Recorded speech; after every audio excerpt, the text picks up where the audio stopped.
welcome back. Is that right? I think so. I might have that wrong. I don't remember. Yeah, this is the one. Is that with the Germans entering the long edge of the board and the That's American? Right. Yep. Trying to exit. Yep. This is Yeah, John's. This is the one that John had as well. It's a winter. I think it's supposed to be the Ardennes. That's right. Is the map up? Yeah, that you should be able to sync. So what's the Yeah, first thing? No, I'm not getting anything. Leave the room. Come back in. Okay. Okay. From the Tactical Tuesday room, not this room. I think that's a lot of times they resync this early. Let me remove this. No, it's not this. Let me remove this. No, there, no. Oh, wrong window. No. Oh, okay. Yeah, that's correct. Sorry. Let me get the right window up here. Boom. There we go. Cool. All right. So, here's what we have. We're going to go over this one first before, I think it won't take too long for this before we delve into your guys' homework. Just a couple updates. So there we go. Okay. I'm going to leave to, my opponent just popped on, so I'm going to try to finish my scenario. All right, no worries. No worries. Come back when you're done, Craig. Just dispatch him quickly. Yeah. All right, take care. All right, very cool. So, you're going to give us a little synopsis. So this is the German turn 3 defensive, well, at least the defensive fire phase, right? Movement phase. Yes, it's a movement phase. You've let down some residual. Let me log through this a little bit. So this is clearing Colville, right? This is S4. No, this is This is welcome back. S4 was welcome back. S5 is Colville, I believe. Oh, okay. Yeah, Colville's got that. So which scenario is this? This is where the Germans have to exit the map between the roads, between Y1 and I1. Oh, okay. 10 All right. points. So he came up. All right. Okay. All right. Yeah. All right. So he came on the bottom, and there's a bunch of residual, a bunch of broken guys. Yeah, okay. And we're just covering Keith's game before we hit the other stuff real quick. So let's go. He's not gonna have much advanced fire. You shot at him. First of all, something technical. When you use, and this is what I would suggest to you and anybody else that uses Vassal, don't treat Vassal as your real boards. And what I mean by that is put in all the information that your scenario has to offer into the Vassal data. So when you go up to click on main map, actually on the main map board, click on the little this is everyone's gonna have to do this because that way you don't have to resync with me. Click on the little SK guy and then pick new boards for this scenario. Right, so let me know if when everyone's there. Yep. Then you want to go to terrain SSR. And okay. Who's echoing on that one there? Might be me. Hold on. Okay. Oh, look at that. So you got terrain SSR. Where the hell's that? Yep. This is really what you want to use. A lot of players don't use it. There's a number of things. So you want to change this to December. Just change it to December. Because in starter kit, there's like nothing else. You know, you really don't have much else. Just change it to December and press apply. You don't even have to select the. You can select the board, but just press that and then press apply, and then you'll see what changes on the bottom window. Oh yeah. And so and then press done and then okay. And then, oh man. So this is what you need 100% of the time because this way you don't get confused about what may or may not be on the map. Orchards especially is a big indicator. Wheat fields is another one. Yeah. So this makes a big difference, especially when someone's watching the game, like me. It's like, hey, because as soon as I saw this game, it's like, well, what the hell? How's that guy running through the wheat field? How's the guy running through 8 hexes of wheat field? It's like 1.5 each. There's no way in hell. And I was like, oh, right. This is John's game, which was in December because his screen, I think, was snow, I think. And Yeah, so that was my fault. Sorry about that. I won't do that again. You no, don't the like snow's it. fine. It's whatever preference you guys like dealing with. I just unsnowed it, but the December was the same date, and so it still eliminated everything else. Yeah. The only reason I don't do snow is because the rest of the board is white, and Valzel, for some reason, the color palette is like white and then black. You know, there's no gray, and so I even actually went into like the coding or whatever because I want to do like specific edges. You know, as you enter on the edge, I actually had like 2 hexes deep of just the bush, just the trees and shit like that.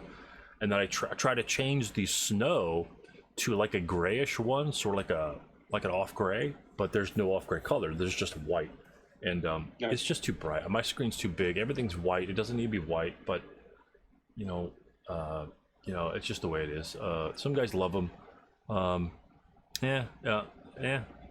You know, the only reason I would think about using the snow is like if there's ground snow and you have elevation changes, so it helps remind you that when you're going down gullies, you don't have them in here, or going up hills, you have to pay extra movement factors. But that's an ASL, so again, that's why I don't bother with it here. But if you want to play with it, you know, by all means, if it puts you in the mood, I have no problem with that. But for me, the wheat field's the big one, because it's a visual game. You need it.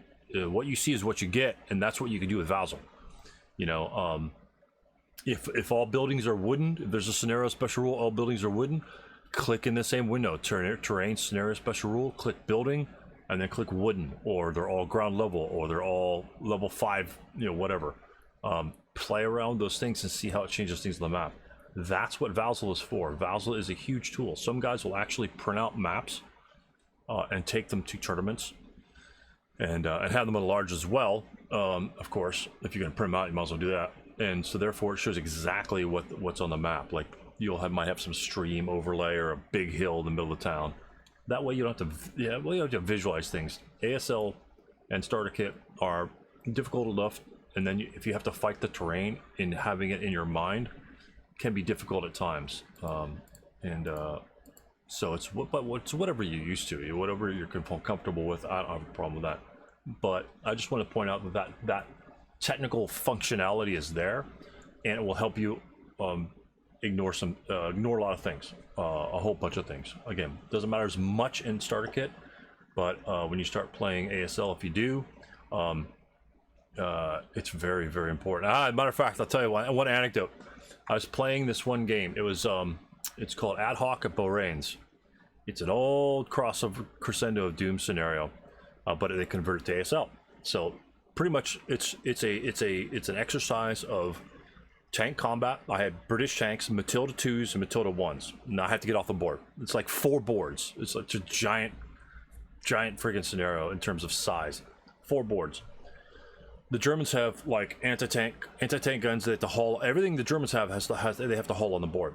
Anti-tank guns, half tracks with guys with mortars in them, guys with OBAs hauling 88s on and setting up 88s. So it's a very good scenario in terms of how to destroy the enemy vehicles using mortars, OBA, AT, and tanks, and infantry as well.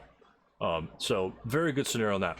Yeah, halfway through the scenario, I'm like shooting at his guys, and I think board 4 was there, and it's got a whole bunch of wheat fields like this board, right? I'm shooting, it's like I can't shoot, I can't hit shit. You know, he's behind the wheat fields. Yeah, wheat fields weren't in season. So he would have ate shit with my 40 millimeters just tearing his German tanks up, because my Matilda 2s have like 8 armor, some ugly 11 armor I think, and they can't even scratch the Matildas. So they essentially have to just immobilize the Matildas, but they can't scratch them. But I couldn't hit him because the wheat fields were in season, so I would have destroyed most of his tanks. And that was like 2 or 3 turns, like, oh shit, you know. I think they're actually plowed fields, but you know, if they're plowed fields, that means there's no hindrance, and that's a big difference. Try to hit shit. So remember, always refresh the scenario, especially like if you just set those parameters of the date in Valzel, it will automatically throw it all out there. So if you don't remember what those dates are, you don't have to. And Valzel will change them for you. It will tell you if it's a plowed field or whatever. So just a tip, an elongated tidbit there. So going to here, so now it's clean. So now we go into here. There's only a couple of just kind of technical things, and you could kind of tell me what you want to look at, Keith. but we're gonna burn through here just to get to the face. All these guys seem to be moving here. Now, you are the American, is that right? No, I'm the Germans. You are the Germans. Okay. Yep. Oh, okay. Gotcha. So you're trying to tell. Okay, tell me what your plan is right here. So I forgot which side you were, and Yep. and we go from there. So tell me what your plan. Obviously, I mean you have to exit. So what's your game plan over 1 or 2 turns? Well, my thought is to immobilize the medium machine gun and the heavy machine gun in the center of the map. Yep. He had torn me apart with the HMG as I was crossing, but then up here I double timed the half squad so that I'd cut down on any subsequent first fire.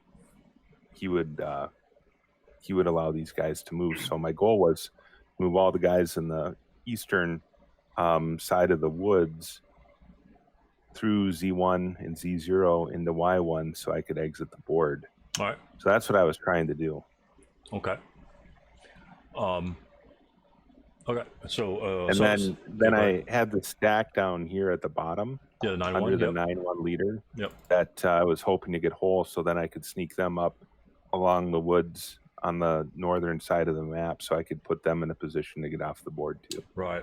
That's a bunch of victory. Wow, that's a lot of victory points right there, just by that guy alone. Okay. Yeah. So it looks like you've had success in most of the map here. I mean, his machine guns are still operable, but you're doing what you can. You got a bunch of guys that are close to the exit.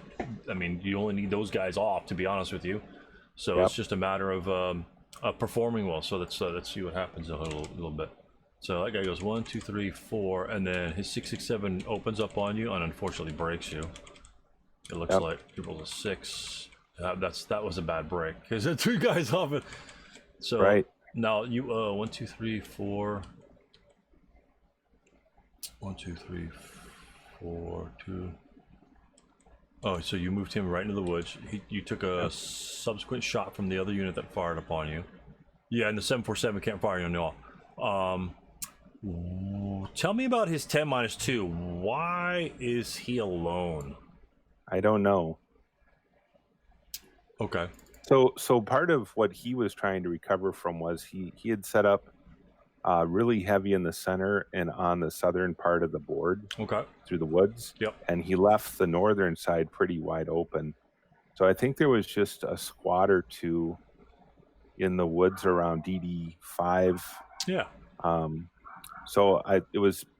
That's where I wanted to make my break. So I broke, but his HMG and MMG really did a nice job of eliminating some of my troops and breaking them, but I was able to get a bunch into the woods, as you can see up there. But he had to move everybody across the board, right, to get to a point where he could interdict my guys trying to get off the board. Yeah. Yeah. Sorry, guys. This is like turn 3 of the game, so it's not technically, obviously, it's not the beginning of the game. So. So Keith, that was where we. Keith. If you could push to talk on your thing, that'd be great. I think your dog's barking in the back or something. Oh, sure. Yeah, my wife and daughter are home. That's all right. Nothing wrong. So you're making your break for it. So you kind of want the get off as before his guys kind of apparently get together. So especially before they stack with the 10-2, and it's kind of bounced around a little bit. So. Okay, these guys break here, and then they simply route back to the building, just fine. Still bouncing around. Okay, I think this is advanced fire? Yeah, advanced fire back. You DM one guy, and the rest of it's and then you route.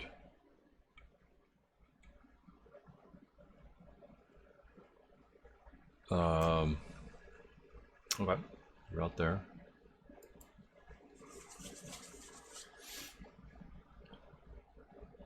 One, two, three.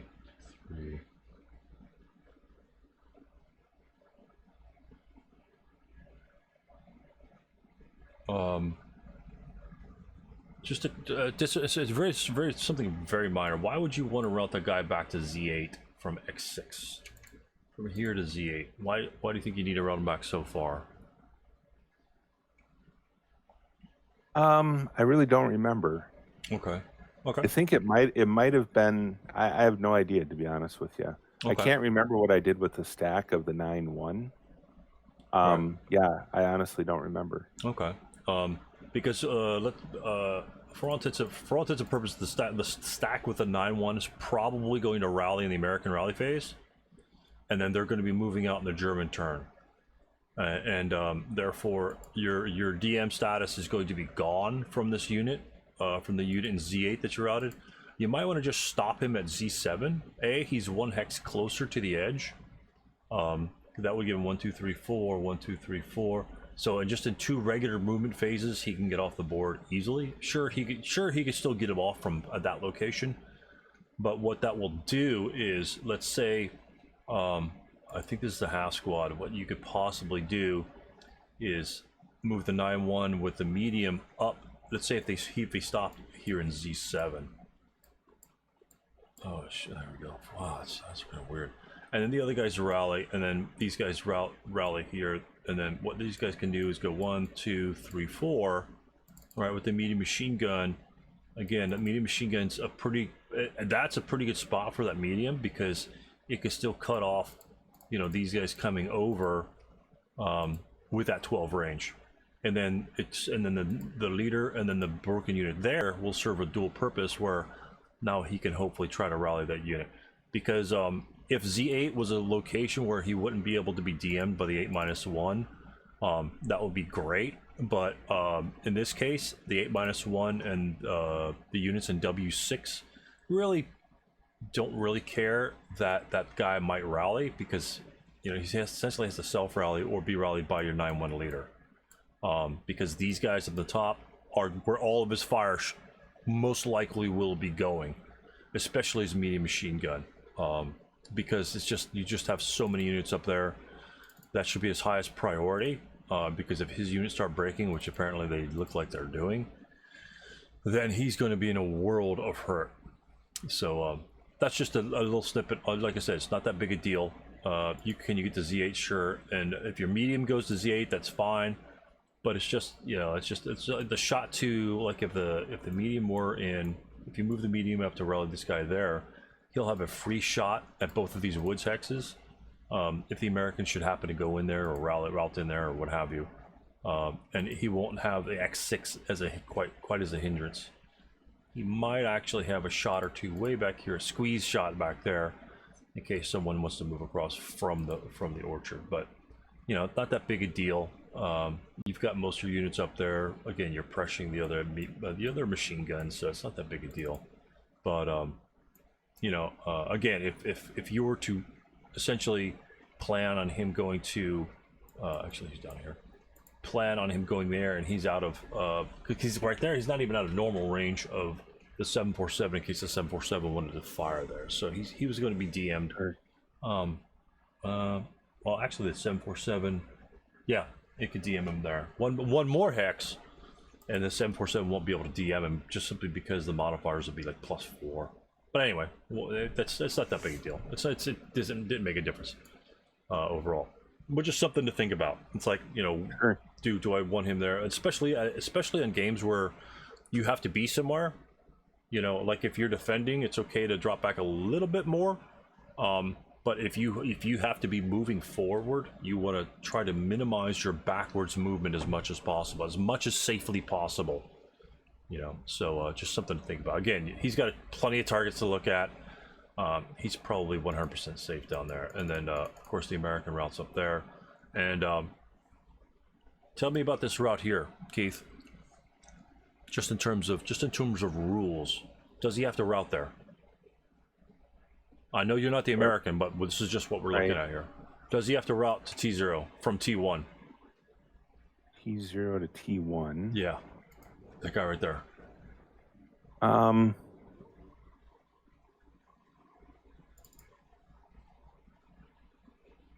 do you think? What's the rule for routing? Closest building or woods hex. In what? I'm sorry. In what? MF or distance? In in distance, isn't it? Nope, MF. Always MF. Okay. Always MF.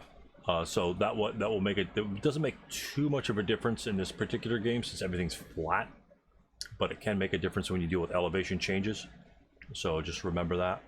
Okay. This unit could also ignore. Again, this is not your unit. This unit can also ignore that location to routing to. Why can't he ignore T0 and say, I don't want to route there. I want to route somewhere else instead? And tell me where you might want to route him if you were the American player. Anybody could join in on this one here. It doesn't really matter. Why could you ignore T0? Why? It's not any further from, like, let's say the 237.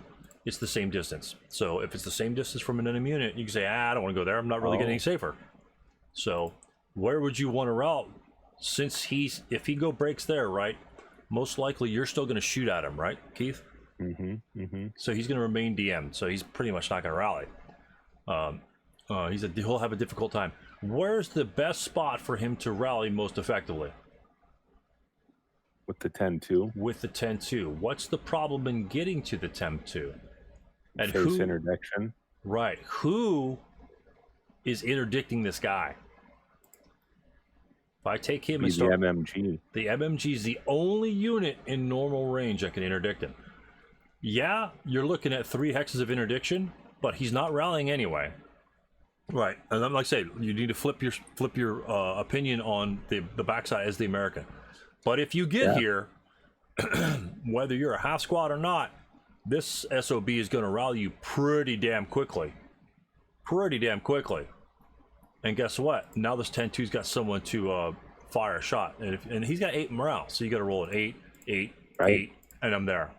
Yep. You know, well, actually 7, 7, 7, and I'm there. Because if 8's going to pin him. But at that point, it doesn't matter. Let's say, yeah, at that point, it doesn't matter. At that point, the interdiction might be well worth the risk, because with your volume of units on the right hand side and your medium that's probably going to be very active down here in the bottom, and also this wounded leader can jump on this medium and man it at half firepower, and he can DM that SOB. So almost every single German unit on this map can keep that guy out of the game. So at that point, we want to take a risk, and considering it's kind of mid to late game, we want to take a risk, and most of all your other units going over there anyway. In my opinion, I would probably try to. I mean, I hate to, but 3 sevens is not horrible. You might have a 1 in 20-30% chance of getting back there, but it's not horrible. If you CR, you know, again, he's going to be out of it anyway, so you're really not losing anything. Sure.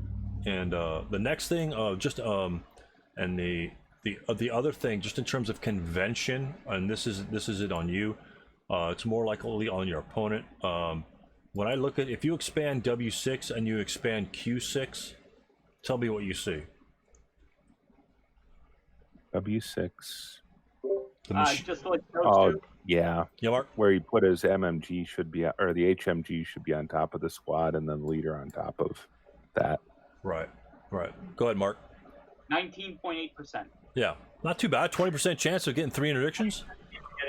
Getting Three basically you have 3 sevens or less. So it's 21 over 36 times 3 times. So right. The 20%. That's not bad. That's not even including the 8s, which will just stop you. So 20% chance of getting the whole way back there. That's not bad. It's not bad at all.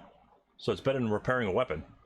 So anyway, yeah, definitely make sure if you play somebody, because I think John and I covered this in his game, where like if you have the 747 like in the middle with the flamethrower under him, and for him it was his leader, if this guy moves on top of, you know, another unit, and he moves over here to the leader, well, who's got the support weapon? You know, leader. Right, but for him, or for the person that you're looking at, I sure hope he was. I'll just back it up. But it just needs to be on top. It's just the convention. That way, and you know, that way it just has to be uniform. That's just kind of pretty much it's just a damn rule, you know. Yep. And that way you don't get confused. He doesn't get confused, because if he's used to that happening, and then he sees, you know, You know, it's just a rule, because how do you, in that case, how does one determine if it's unpossessed? That's pretty much, that's why it's a rule. Placement of the support weapon determines who's possessing it. Yeah. So it has to be on top of Yep. the It's unit just a that's rule. possessing it. Yeah, it's really funny. I was playing a little bit of lock and load, and they put it on the bottom, which irritates the living shit out of me. But it's like, well, what the hell's this guy got? You know, it's like, it's just, yeah. So anyway, just a convention. Like I said, when I knew who possessed them, but that's just one less thing we have to worry about. So let's again, I'll just continue a little bit. And there's there's only like two other things. Again, if that guy's DM'd, right? This guy here is in L2, and L3 was DM'd. I think he was with N1. 1, 2, 3, 4, 5, 6, 7, 8, 9, 10. Does this unit have to route? No, because he's at 11. Correct. From the machine gun. Correct. So he could just sit right there. And so again, he needs to get over closer, right? Yep. And therefore, I mean, hell, technically he could route the whole way up here, and the 10-2 could possibly run back to him if necessary. But, or the 10-2 can go assault move, advance phase, you know, something like that. Again, the same principle you have on the right-hand side of the Z7, Z8 route. Both of you guys are moving away where you want to be, and he's broken. He is not a high priority target for these Germans over here. These Germans have to deal with an HMG, an MMG, flamethrower, 6.67, and making sure this 10-2 doesn't get to any of those squads. I mean, any of those squads. Because even if he gets to this lousy 5.46, if that guy gets in long range, that's going to be a 2-4 on anybody moving off the board. I mean, that's stupid. That's stupid sick.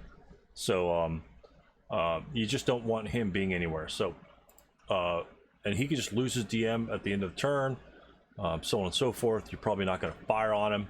You might, but yeah, you never know. Again, flamethrower is easy to kill.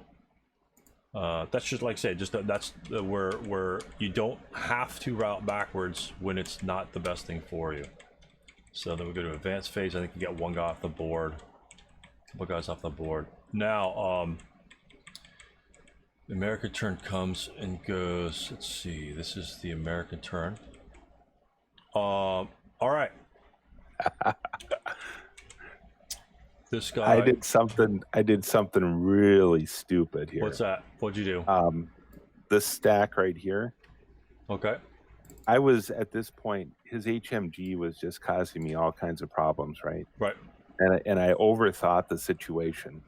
I gave up the cover of the stone building to move them into the woods, thinking that he didn't have a line of sight to that location with his HMG. Okay. And he did, and he ended up breaking my entire stack. Yeah. So I think if you fast, I was like, oh my god. I mean, that was about this. And what was I think really interesting about this scenario is that, you know, there were situations like that on both sides where we did things, right? And afterward, we paid the price. And but this up here was really, really frustrating, and it was embarrassing because, you know, I honestly thought that I could get. He was going to target this everything within that building with his machine guns, and I thought, man, you know, the way things were going, these guys are going to get broken. I'm going to be clever and move them into the woods, and he won't be able to shoot me. And then, lo and behold, he ended up having line of sight and broke my entire stack.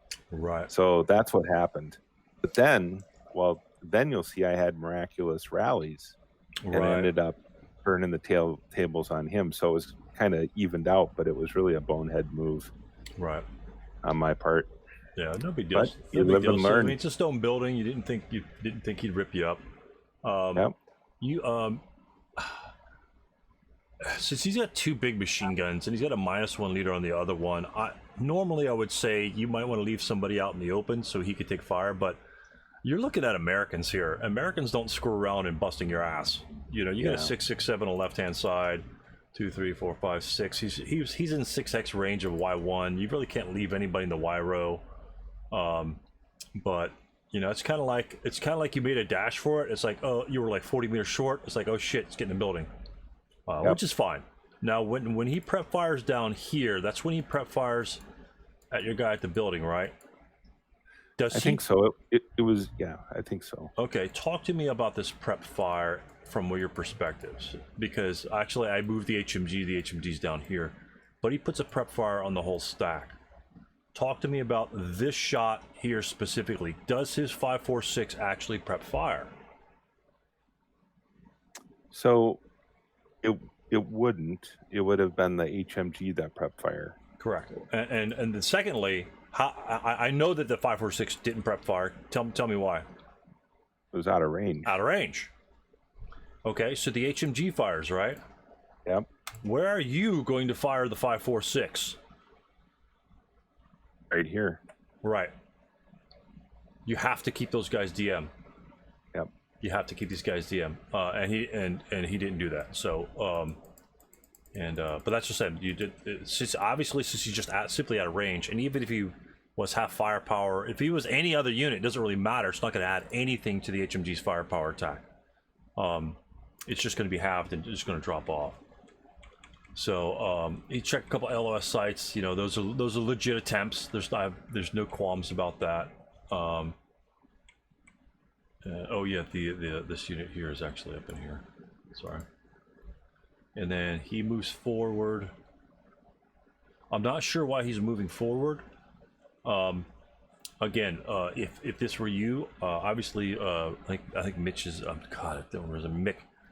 Obviously, would you really actually want to actually move that unit there? You guys seem to. I think what Mick was doing was trying to get his units into a position to be able to seal that off. Correct. And so I think he kind of got into a trap, just like I did with a lot of my moves, of just, you know, I've got to get people to there. And I think he pressed it in some cases when he didn't need to. Right. Especially with the machine guns. I mean, I kind of felt that when I was watching what he was doing, was that he really was pressing getting these guys here, and he ended up giving me some really good shots. Okay. Yeah, that I could absolutely. take and, you know, wiped out his flamethrower. And so I think we were both kind of struggling with how this was playing out. And right now, can you tell me, does he need to do this? Does he need to move there?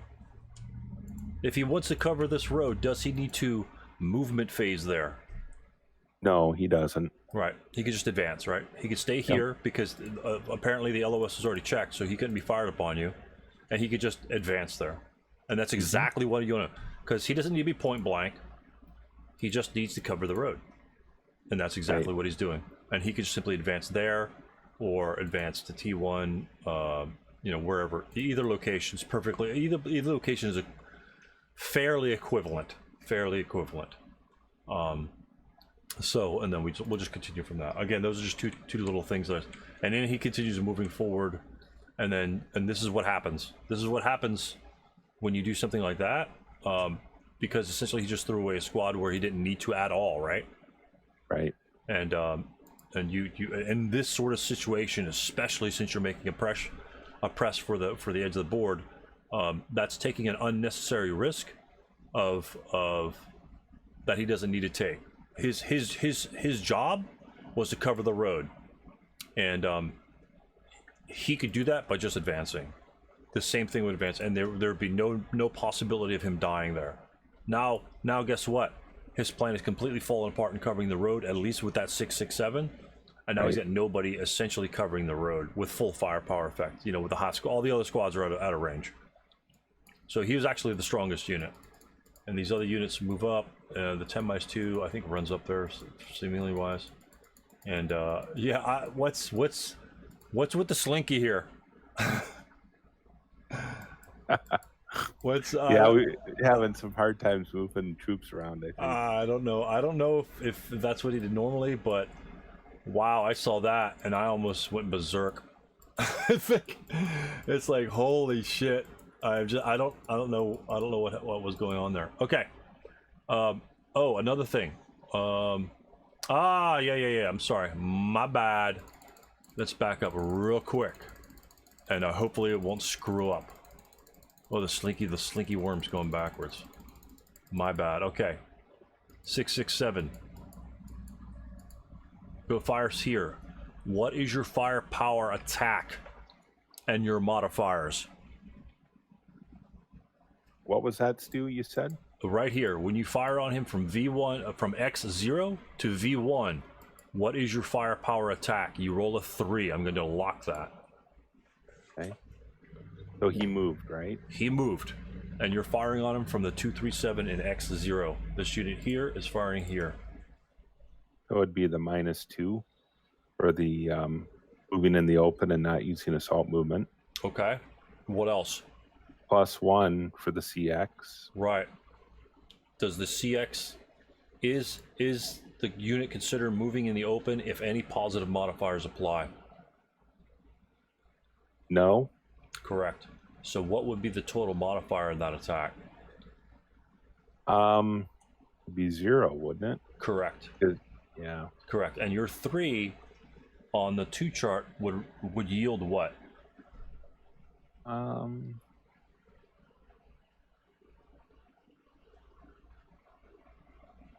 E/1, or excuse me, a 1 morale check. 1 morale check instead of the KAA. I don't care if he breaks or not. That making sure you're getting those modifiers down, especially in the end game, just like this, makes or breaks the game. He could theoretically run back to the 10-2, right? Because he can ignore this location because it's equidistance from your 237s, and now his 10-2's at a position to rally 2 units. Now your ass is in trouble because he's probably going to rally those units. So make sure I know the 3 looks wonderful and you want to throw the -2, but you got to know who's firing. You got to take all the modifiers into consideration. Just because he's in open ground doesn't make it -1 all the time. Okay, so that's just a technical error. It happens. I just want to make you aware of it, so next time. Because when it happens to you, it'll happen to you too, you know. So it goes both ways, and your residual as well. Good call out. Residual. Is there any residual there? So it was a 2. We fired it on the 2, right? It would be a 1, wouldn't it? I think it would be 0. You guys can correct me if I'm wrong. I think the CX counts against you with residual. Oh, really? Okay. I think so, guys. What do you think? I've had a bad couple the last couple days, so my brain's kind of fried. I'm thinking that applies, but something to look up. All right, so bear with me, and I apologize for not throwing that out straight off the top of my head. Again, I've been extremely distracted the last couple days. Oh. Hey, Stu, Steve here. I'm going to debate you on that +1. I'm just looking at the definition of open ground. Right. And it's not there's no TEM or line of sight hindrance, so that does apply. The +1? The -1 for using non-assault movement and the -1 for using moving in the open ground apply. Both of them apply. What about the CX? The CX would take that down to a -1. Correct. The CX would stop interdiction. I mean, it's not. I mean, it's not an open ground hex for interdiction purposes, but it's still. So it's a -1 total. It's a -1 total. Yes. Yes. Right. Yeah. All right. We'll go with it. Yeah. Oh, that's according to open ground. Does it affect his residual firepower? CX is any positive modifiers outside the target hex. So yes. All right. So it'd be 0 residual. So interesting that it doesn't negate first fire movement in the open. All right. Okay, so it would have been a K/1. K/1, yeah. But anyway, she still could have been broken anyway, and then his flamethrower guys inchworm up there. Any CXs again? Yep. And you subsequent first fire on that guy. Okay, just on this one here. You roll snake eyes, which is just crazy. What happened to the flamethrower? So it was KIA'd, right? Right. It was the result. Correct. Isn't the support weapon destroyed with a KIA? Not automatically. No, not automatically. Not automatically. Yeah.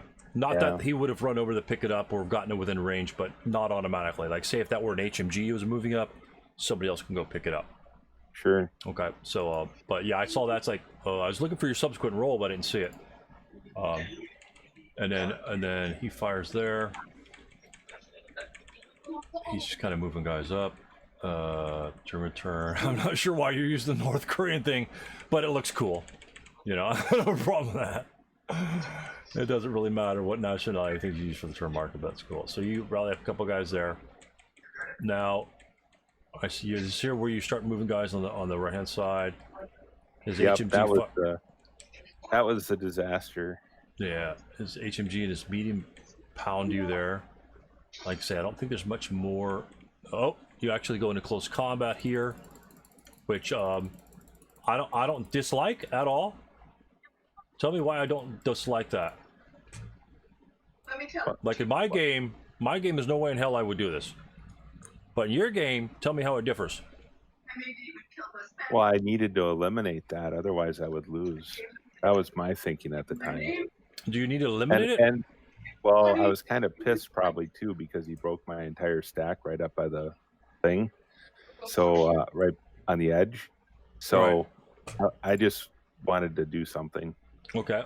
What I don't dislike on this, although you're at you're giving him a 2-to-1, not a big deal. 2-to-1 -1. I think this is okay, simply because you're going to be pinning. If you survive, you'll be pinning these units down. That's right. You know, giving these units over here a slight chance of moving, or maybe giving the 447 or somebody else to jump over there. You might have considered, instead of moving all these guys over here, moving the 436 and maybe the leader. I'm maybe not even the leader, but you had a 447 here. I don't know. Maybe try and get somebody over there as well to throw them in close combat, because obviously probably all these guys are unlikely to get it off. But that's just something to consider, to see if you have other guys, because you're at such a disadvantage, to be able to jump him into that location and pin him down, because that was one of your major hurdles, is the medium machine gun. Exact same thing with the HMG over here, is if you get somebody to jump on him to pin him down just for a turn, that's really all you need more, but it helps. If the guns aren't firing, then you're doing well. And you actually pop. Now, talk to me about the kill there. There's an 8-1. You died, and the 8-1 died. How did the how did that happen? I targeted his leader. Right, his leader can stack with the 747, and therefore defends with the 747. I don't know if you guys knew that, but that's a rule. That in close combat, one of your leaders or your single man counters can defend with another unit, another multi-man, usually a multi-man counter. So in this case, would that keep me from being able to attack his leader then? you cannot attack his leader directly. You can attack the leader squad combo, and that would be 8 defense factors. You would be at 1 to 2. So therefore, if you rolled a 4 for casual reduction, then one of those guys gets casual reduced, and then you could possibly kill his leader, or you could casual reduce the squad. But yeah, you can't specifically target leaders in close combat. Yeah, the game would really degenerate if that were the case, because you would just throw all your units in close combat, and 10-2s would die the first round every single combat. Well, as I said, technically, technically you declare at the beginning of the close combat phase. You say, hey, my leader's with this squad or whatever. Your opponent can say, my leader's alone. Correct. I don't know why you do it, but they can say that, in which case then you can attack it.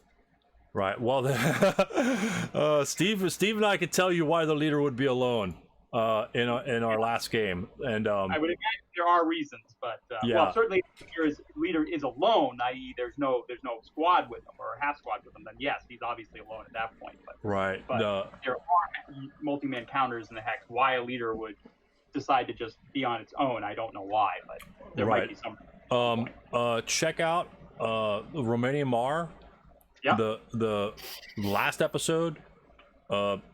I think last episode right in the beginning, and we Steve and I have gone and went into, what the hell am I gonna do? How am I gonna attack? How's he gonna attack? The whole shitload of stuff. I hope we got it right. You guys could probably, the ASLers here might be able to tell us otherwise.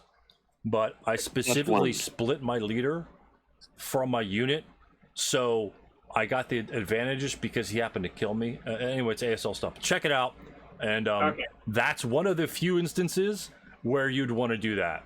Am I taking a wounded risk there? or- Yes, huge risk.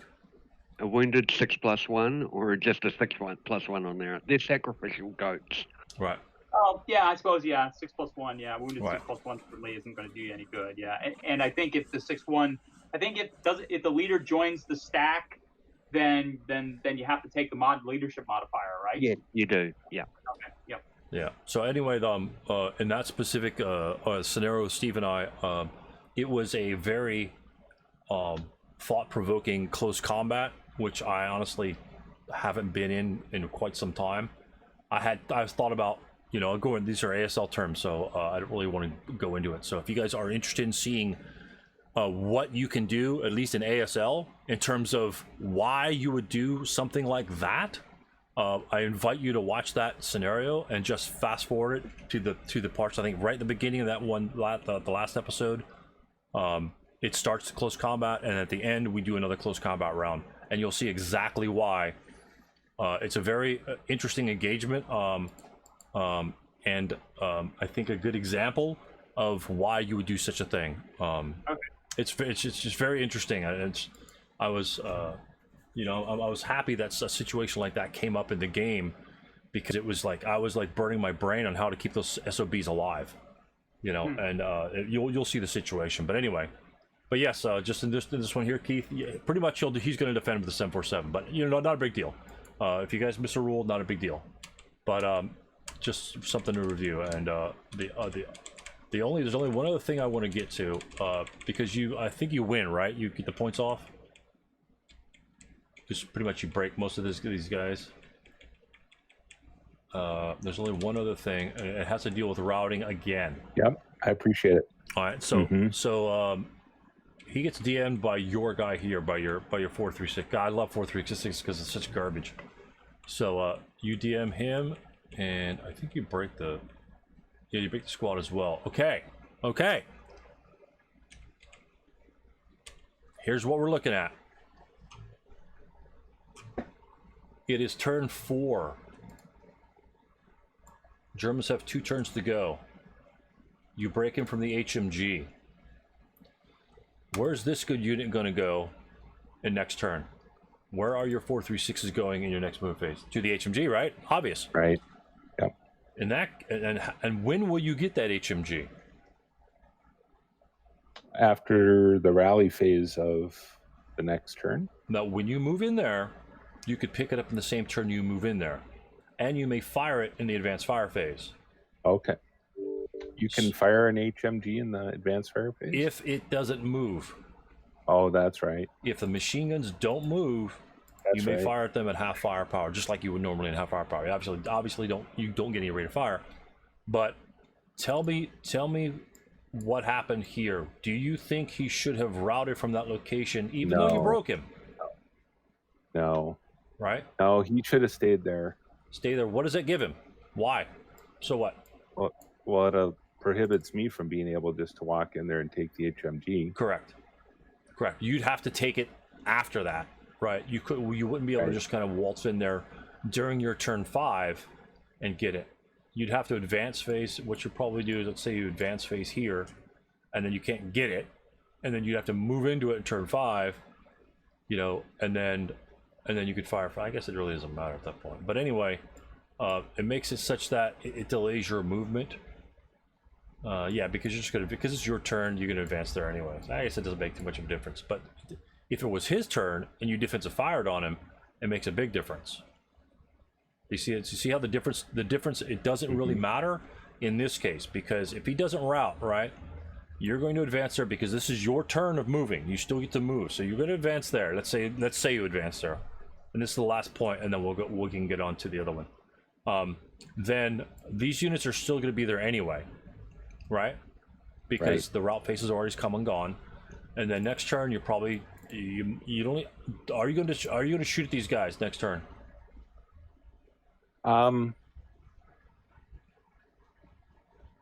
Probably not. Why not? They're DM'd anyways. Right. And he has to move in the route phase. Correct.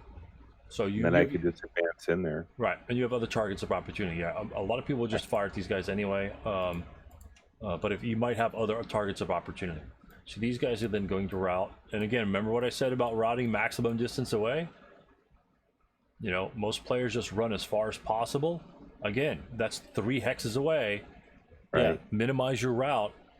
Just stay right here, because if he rallies, if these guys rally, And they're adjacent to my and, guys. and you advance in there, right? If these guys rally, first of all, you haven't picked up the HMG first.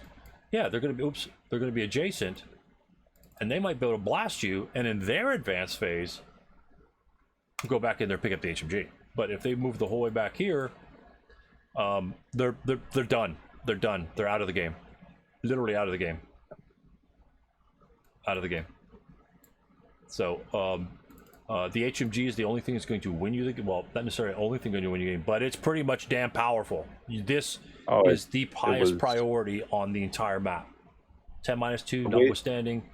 8, this bad boy right here will rip all your guys to shreds, and you know that because it's been doing it all game.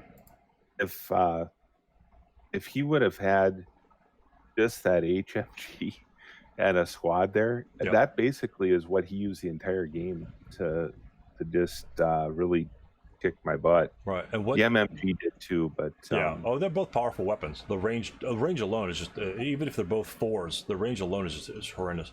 Yeah. Okay, and so again, so he routes away, in my opinion, way too far. Not necessary, because the game's almost over.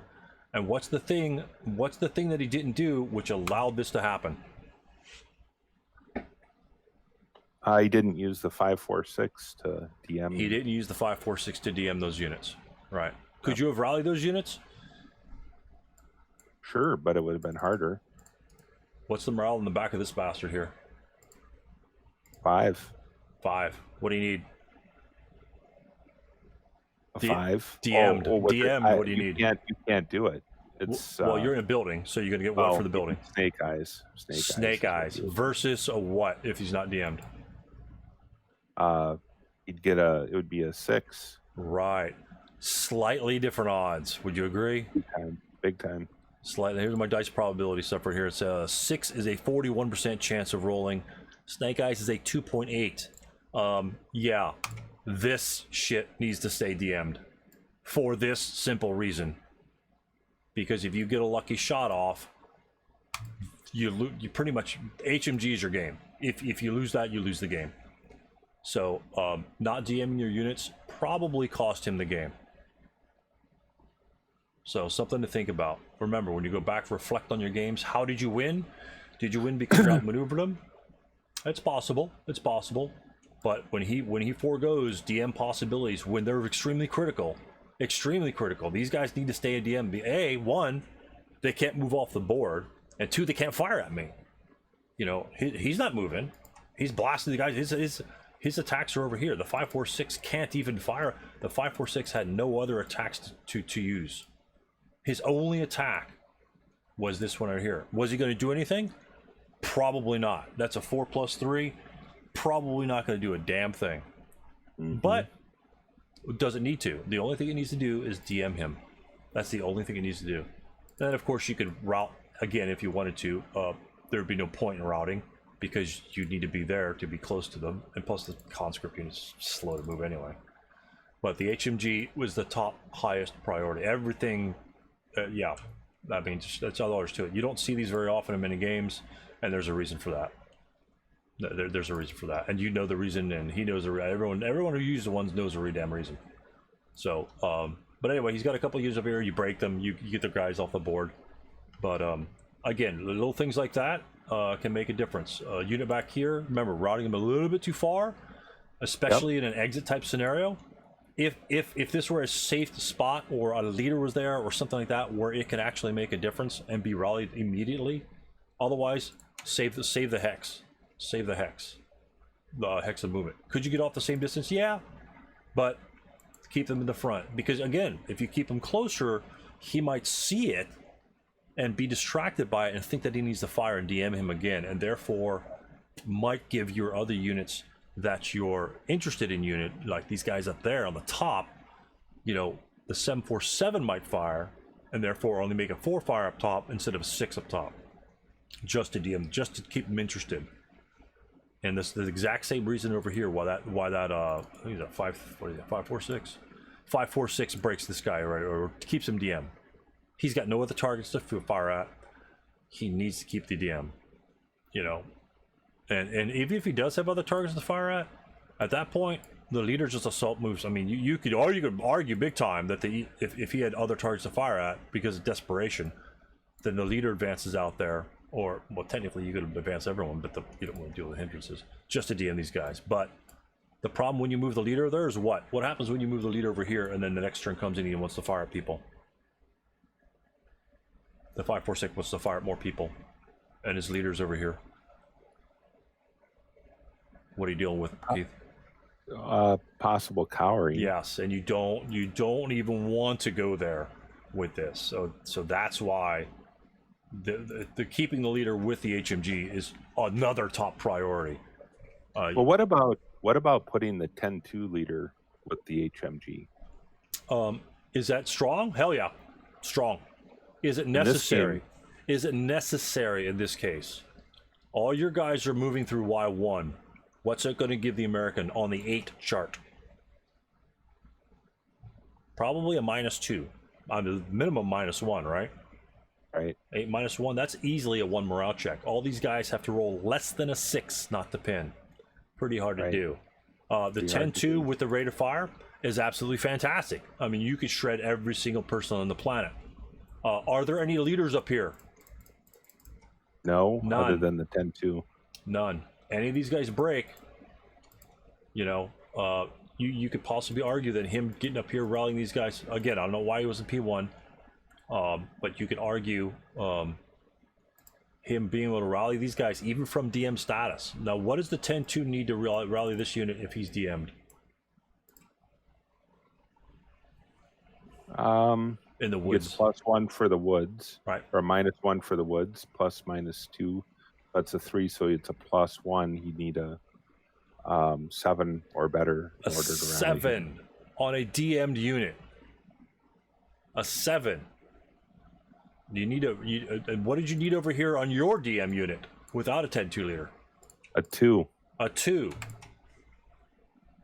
That -2, especially when it starts to hit the mid-range, especially when you bring it up from a 5 to a 7, is huge percentage-wise. Once you go over, like say from an 8 to a 10, it doesn't make that much of a difference as it does, you know, go no, okay, I mean, you gotta roll 8, but a 7 to rally a DM'd unit that you just broke last turn, and he pops right back up. That's pretty impressive.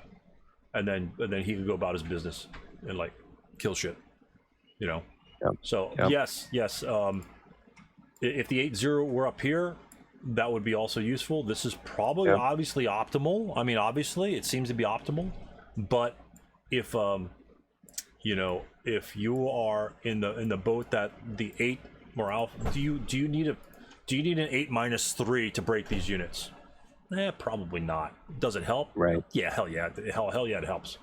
Yep. But if you know these guys are going to be broken because again 6 morale, these guys firing on them a defensive fire, it's going to be pretty rough. But yeah, the HMG will shred anything with that 10-2 leader. But if you don't get rate, you get 1 shot. Yeah. Or if it breaks. Right. I'm really not too worried about shit breaking. If it breaks, it breaks. I mean, the same chance of it breaking is the same chance of you rolling snake eyes and just vaporizing a whole stack or something like that. So a lot of guys worry about shit breaking. It's there to be fired, and if it can be fired, it can be broken. And so if you don't fire it, you know, you're just giving up a shot. But yeah, 10-2 up there. Obviously, this situation I don't really dislike because he could rally all these guys really quickly. I mean, really quickly. And he's 10-2, and he could actually just walk in the open. His 10-2 should be able to take a 2 morale check pretty much most of the time. Can he die? Yeah, he could die. Just like anything else. Anything else moving in the open could die. But again, I don't know what the Americans' game plan was. Just again, those slight little errors. HMG, you don't want to route too far away from it because you want to get right back on top of it, and you want to keep these guys. If these guys DM'd, this wouldn't be the situation. if you advance this, he was in an excellent spot. I mean, I got really lucky to win this, and I think he got his flamethrower stack right here. Oh, really? Wow. And then you Um, broke him, right? and then I had miraculous rallies, Oh, right. and I Yes, broke yes. him and was able to walk off the board. Yeah. Now another thing. Talk to me about this. Should he put both of his units there? Is that necessary? Well, no, it wasn't necessary. Right. Right. Probably put the flamethrower in the woods to give him a little bit better defense, and the other unit in the open. But this is, you don't need to stack. It's unnecessary for 2 units to be there. Unit X1 is far superior a location to be, because both of them have the same shot. But you know, you're talking like a 4+1, 4 even, whatever. Those break a lot. They really do. They're really decent shots. They're really not horrible. I mean, all you have to do is roll a 5. Really not that tough. Even if he doesn't roll a 5, even if he pins you, then you're pretty much gonna get one shot. And a lot of these guys could probably run through there. But that's just, that's what you have to go. Stacking discipline. Yeah, there's no need to stack there, because if he goes here, then now you have to fire 2 units, or the 4-4-7 with a medium. Now the medium fires 4 here and 4 there. Guess what? Now instead of an 8 even on the flamethrower guy, he's looking at a 4 even. If you only intended to fire 1 guy and the other guy's trying to move off, you know what I'm saying? Yep. So for all intents and purposes, by splitting them there, you're cutting his firepower in half if you think he's only going to fire the 1 unit, which is probably what I would do. Because yeah, it was the one thing too, Stu, this right here, the LMG, exiting the squad with the LMG. After I did that, I was like, I should have dropped the LMG and then left the board. Yep. It didn't give me any additional victory points, and I could have used it as he was moving across, the board. Absolutely, over here. absolutely. So that's pretty smart. Hell, leave the LMG right there. Boom. Yep. Leave the LMG there, and like, let's say the next guy runs into Y1. Let's say, I don't know. Let's say there's a guy over here, and he goes in, and you pin him, right? Guess what? Next rally phase, you pick up the LMG. Right. And then when he starts moving, then you have, guess what, 8 hex range. That's stupid. Or 16 hex range, in case somebody else wants to move something special. So yeah, it would have made a difference. Yeah. Just to state the obvious. Yeah. By stacking those 2 units, what you've effectively done is you've actually boosted the column basically it's a 2-column shift. It's not just a 1 column. Oh, right, because it affects both units.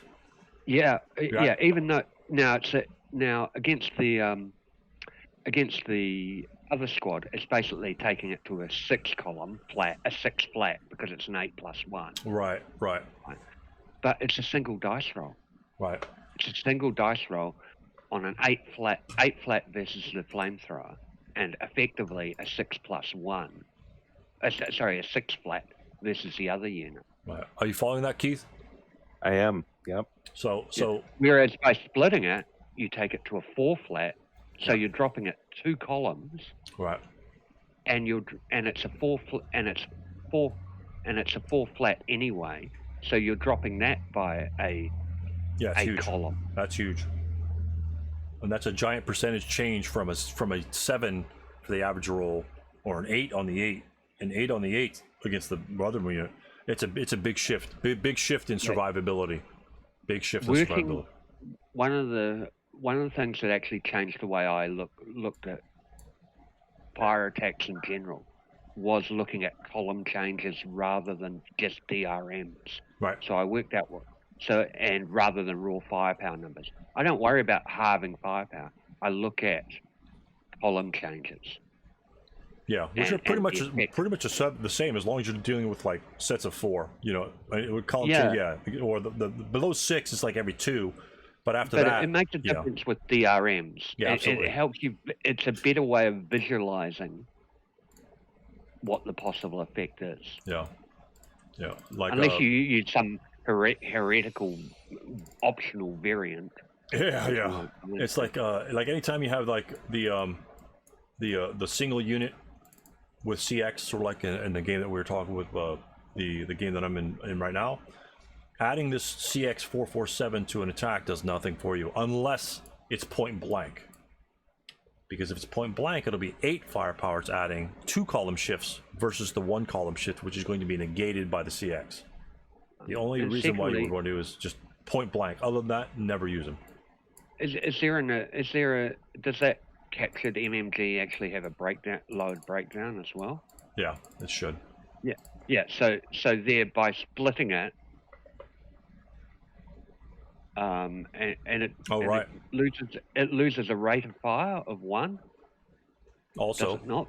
For being Yep. captured, no, not for MMGs. not for MMGs. Nope. Oh, okay. Just a breakdown. But what it does do is it allows him to make another roll, right? What happens if he rolls doubles on the first shot? Yeah.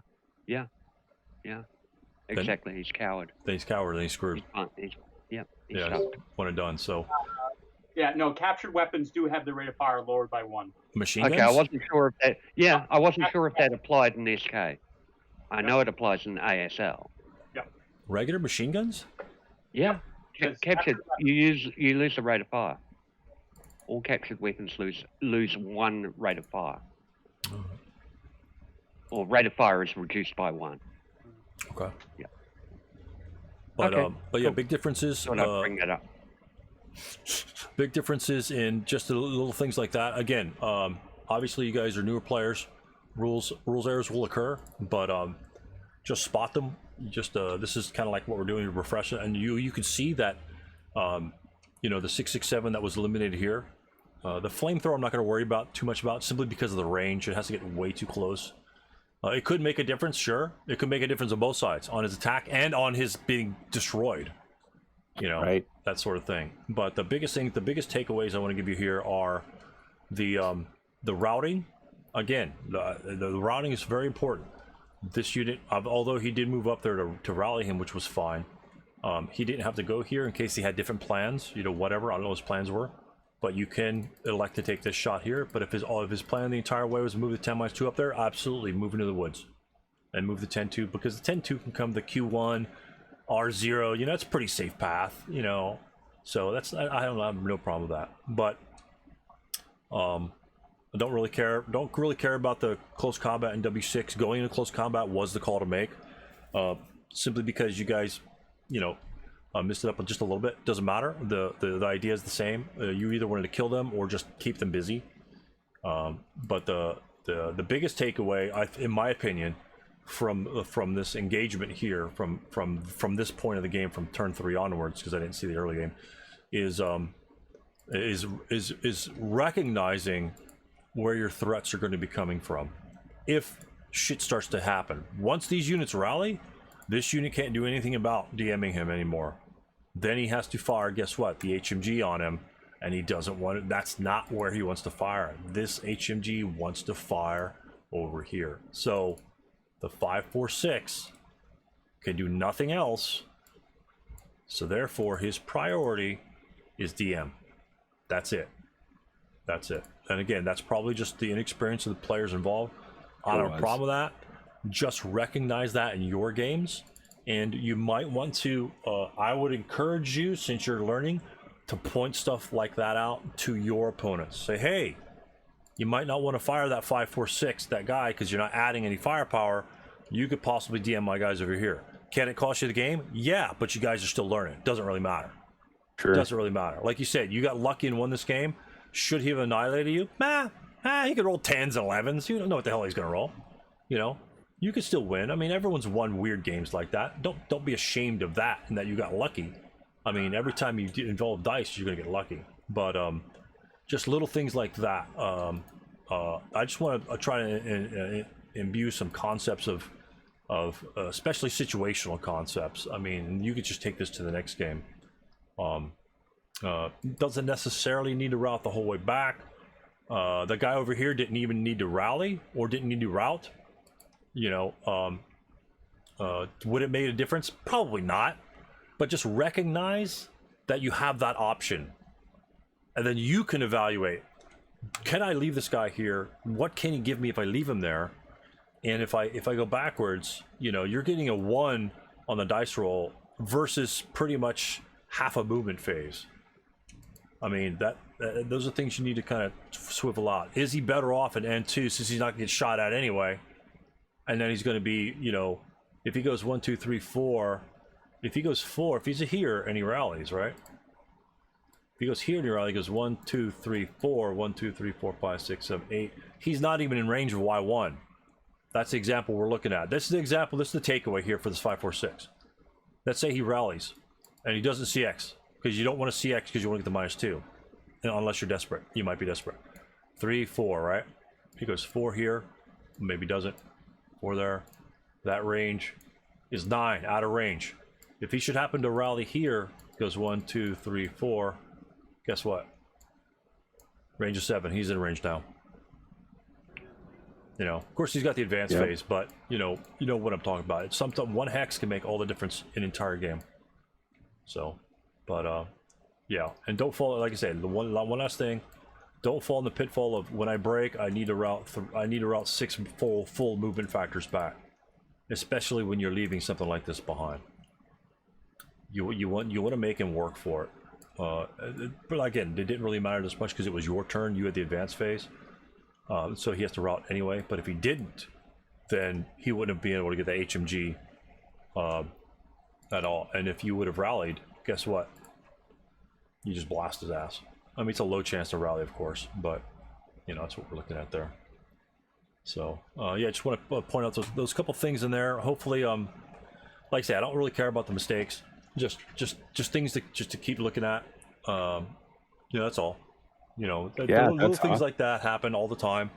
So just go back, especially with the logs. I mean, if go back and review your logs. Say, oh, you may not even notice that you guys messed it up. You guys could have known it, but you just probably were just saying, oh, because I'm sure at this point in the game it was getting really tense, and so you're distracted with how close it is and about how tense it is and how tight that you have to get these guys off.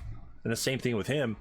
Sometimes you just miss those little things, and when you review it, when you just think about, oh, I remember this. Oh shit, what happened there? Why did that happen?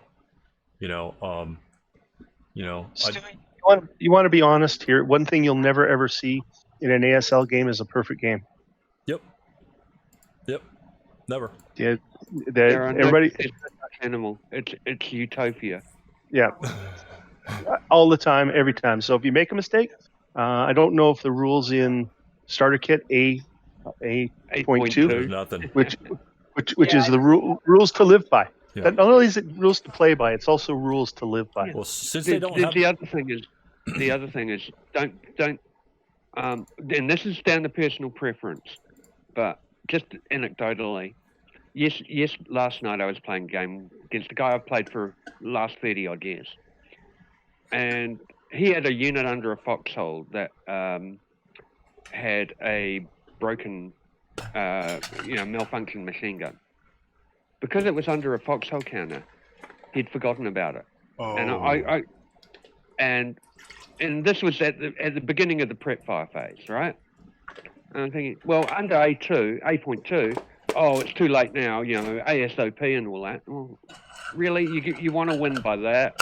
No, he'd obviously forgotten about it. Seriously, John, you forgot about your MG. Do you want to roll for it? Roll for it. Or the worst one is where you've got a non-DM'd broken half squad under an 8-0 leader. right. And of course, you don't even remember that it's there. You don't actually realize where all the broken guys are, Right. because you've got so many DM guys. Oh, Right. and that's obvious. Oh yeah, just do your rally attempt. It's not going to make a huge. If you win because you knew about your opponent Right. overlooking something, Right. really, is it that much of a really quality win? No. It's a game. It's a game. It's a game, Right. right? And there's a sort of, for me personally, there's an implied social contract. I play this game because I have made a lot of friends through ASL. And I play I play guys who I've become my friends. Why would I want to risk a good friendship Yeah. over something so petty? Yeah. I'll even do it. I'll even let guys know in tournaments. Oh, That- God, yeah. that- Look, Yeah. Yeah, because it's a game. I'm playing the game. He's playing the game. Play the game.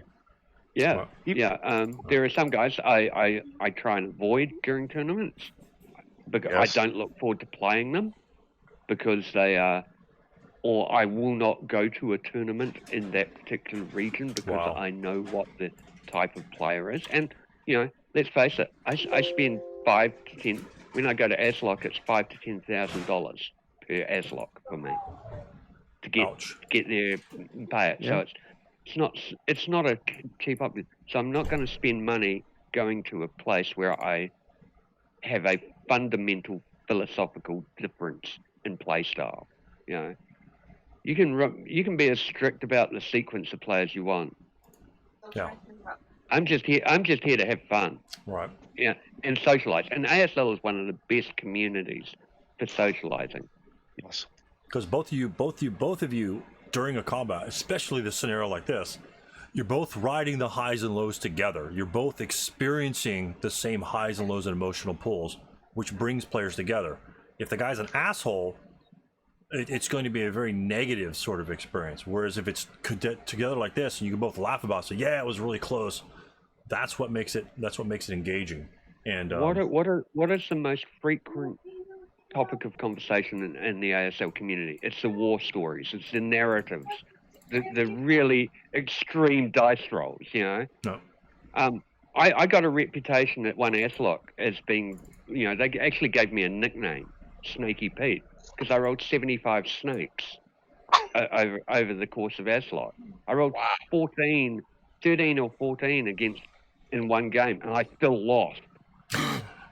But I made a friend in that game, and I would not have thought that I was even in their stratosphere as an ASL player.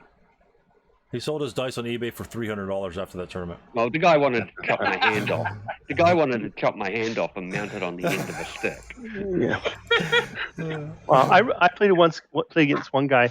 He rolled 11 snakes and 16 threes. Oh, good lord. This is why I don't agree with the whole dice whining about dice spot.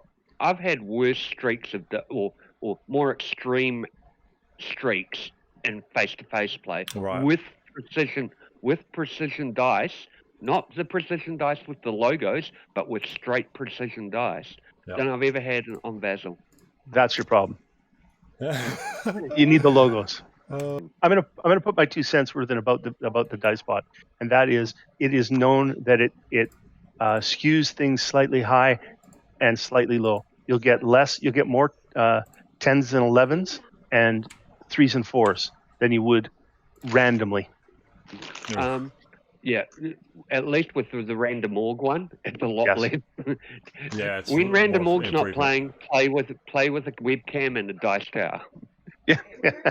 If random org's not working, man, do not do it. but the thing is, the Ultimate Guys is a game, and whether you play it with like Scoo and I have been with cameras, or you play it with a dice bot, you play it, and that's the beauty, is to play the game, and enjoy yourself. Yeah, Rudyard Kipling said it best in his poem If you can meet with both triumph and disaster, it's only a game, guys. Right. Why if it and you're playing versus an actual person, right? You've got that social interaction, especially these days, right? Yeah. Absolutely. Right now. Oh, definitely. And I'm in the country where I'm exceptionally lucky, but I still don't play face-to-face because I don't have a face-to-face opponent locally. Right. Vassal is my lifeline in terms of gaming sociability. All right, gentlemen, if you want to resync to me again, I've loaded up the other S55 scenario, and I've pretty much regurgitated what I want to do. I want to know what you guys want to do with this scenario. I want to know what your actions are. Hey guys, I've got to take a quick break. No worries, back, Keith. Okay, thanks. No worries, Keith. So let me know when you guys are resynced. Synchronize with Stu. No, I don't want to sync the game.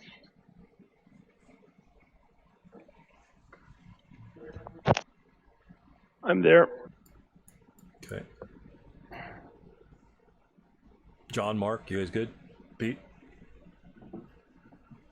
I'm up. Yes, yeah, I can see it. Yeah, I've got it. All right. Oh, let me zoom in. This is terrible. Terrible not to zoom in. That's my thought too. Okay. Did not people. All right. Just for the fun. So you heard my regurgitation of my terrible plans that I had for my units here.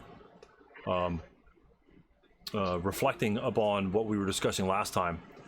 I may be wrong. Of course, I haven't done it, but I think Elkin moving. Elkin, let's say Elkin fires. Remember, and I didn't actually think of this. Consider this, and it didn't even show us in the video. Maybe I was just exhausted. But if Elkin prep fires in this situation, instead of moving to Y4, where else could he go that has very high value? Because remember, we're going to be moving our units up, right? Right. There's a couple things that we might. These units are essentially just going to be moving up. Obviously, some are going to break. Yada yada yada. This guy rallied. Actually, this guy right here. I'll show you him. So when my units are up like that, let's say a couple of them, especially the unit in X5, is the one we're kind of looking at. If he survives, where should Elkin move? This is just like a little stupid quiz thing. Where do you think is a good spot for Elkin to be in this situation? If Y5. well, no, remember he prep fired, so he can only advance one hex. And let's say Koenig broke or didn't break or whatever like that. At this point, Elkin doesn't need to destroy Koenig because you've got 8,000 firepower. Where could Elkin be of another use?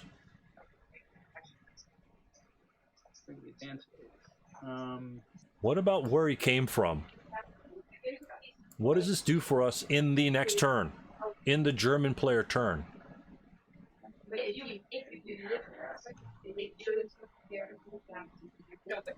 Yes, I guess. What's it do for us? Anybody? Where can he fire in the defensive fire phase?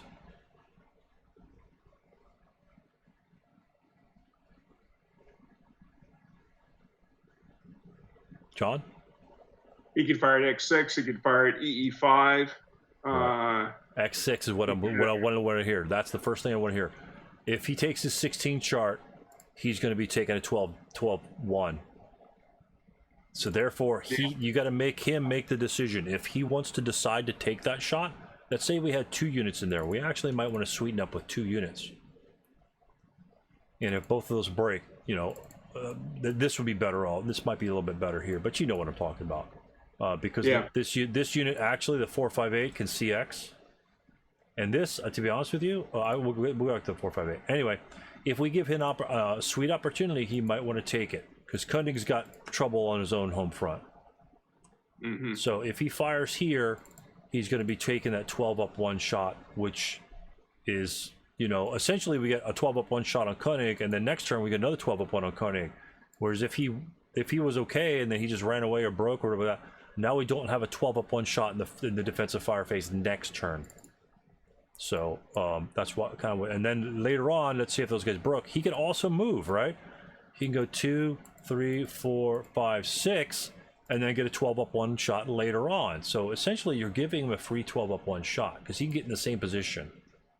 So I looked at that the other day, and matter of fact, Mark kind of gave me the idea. I was kind of watching some of the video today, and I really liked his location in Z6. Again, I pointed out that was probably a better spot than my location, simply because it could have baited out the 468s, which would have given us an opportunity to put those guys there. So again, like I say, we're all here to learn. We're all here to just take a perspective on what, I don't even know where all these guys were, something like that, about the game itself. And then I looked at the 458 as well after I saw Mark's excellent point of Z6, which I think is a really sweet ass spot. That's just a sweet spot. That's all there's to it. If this 458 member, oh shit. Remember, if he's unscathed and we put a 447 there, he's gonna get blasted, right, guys? He's gonna get blasted. Yeah. But the 458, look at this guy. Because where's that stupid S? CX. CX. 1, 2, 3, 4, 5, 6. right? I didn't even think that was in range. I thought he'd get down here. 6 in range, and now what's he got? He's got an 8 morale unit right on him. Are we gonna jump in close combat? Probably not. He's CX'd or whatever like that. But we have another unit up there that might want to bait the shot out. You know, because if he doesn't take that shot, he's still gonna fire anyway. You know, whatever. But again, he's up in the front. That's just an example of possible unit preempting certain units' movements over others.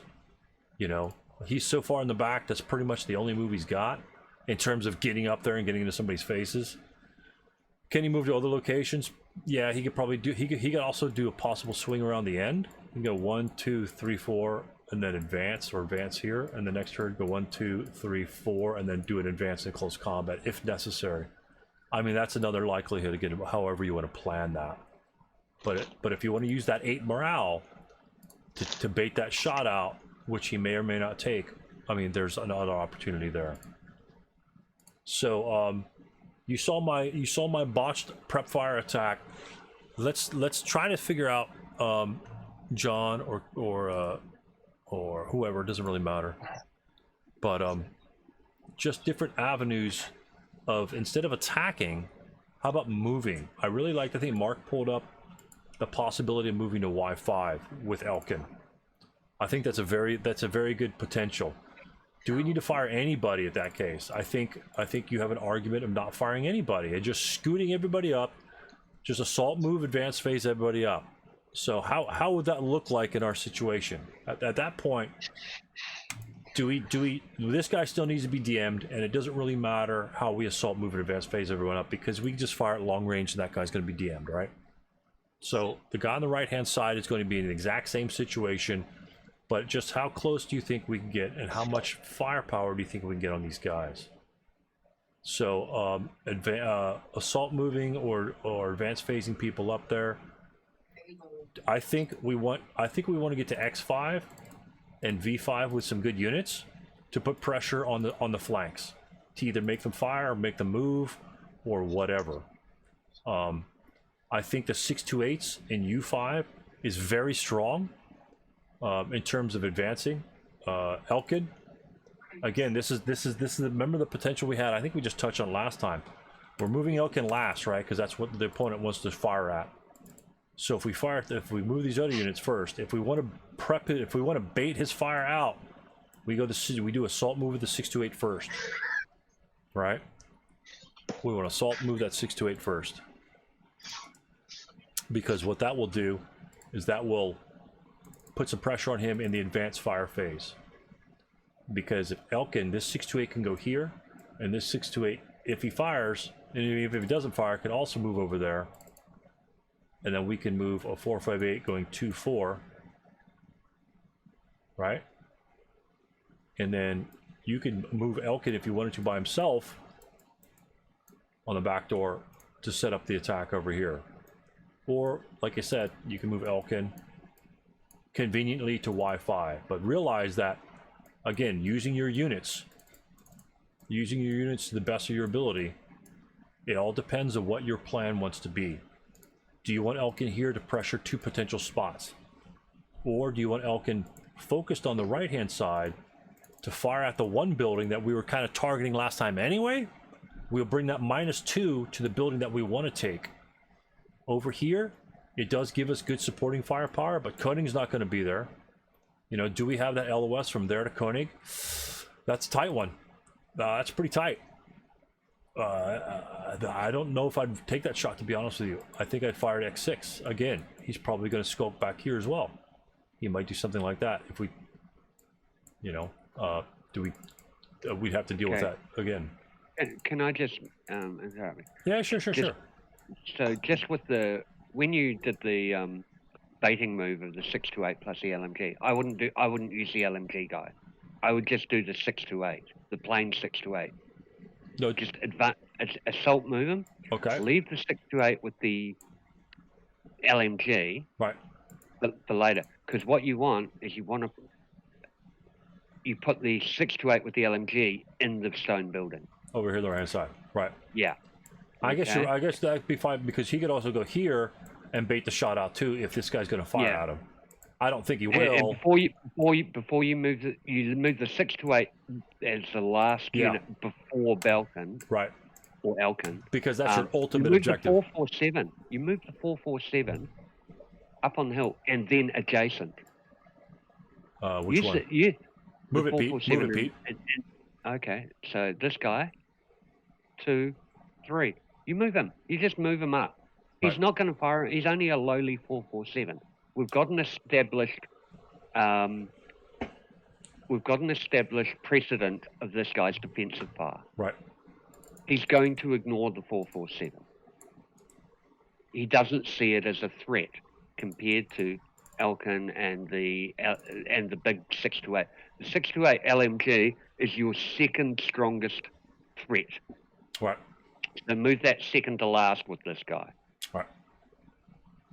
So everyone else and is going to be used to bait or goat or get into positions where they can be useful, and also get into positions where if they do fire, then they're free to move to the ultimate objective is U5 in that scenario, is getting Elkin, his entourage, and this unit to U5, so we can crush this unit.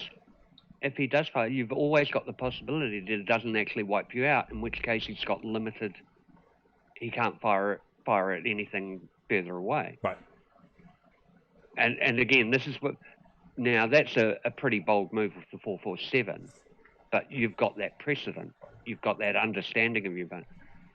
I would then follow up with the 447 here, but I would assault move there. And the reason I'd assault move Right. is that in the advanced phase, if he hasn't fired at him, he then gets there. Yeah, we need a guy in X5. Yep. Yeah. So put him there. That should. Now the other thing is, you've got a 248 down there. Right. If he hasn't fired at any of those so far, bait him into firing. Right. And we have the 458 as well. Remember we rallied him? I think John or Keith or Mark rallied that guy. Yeah.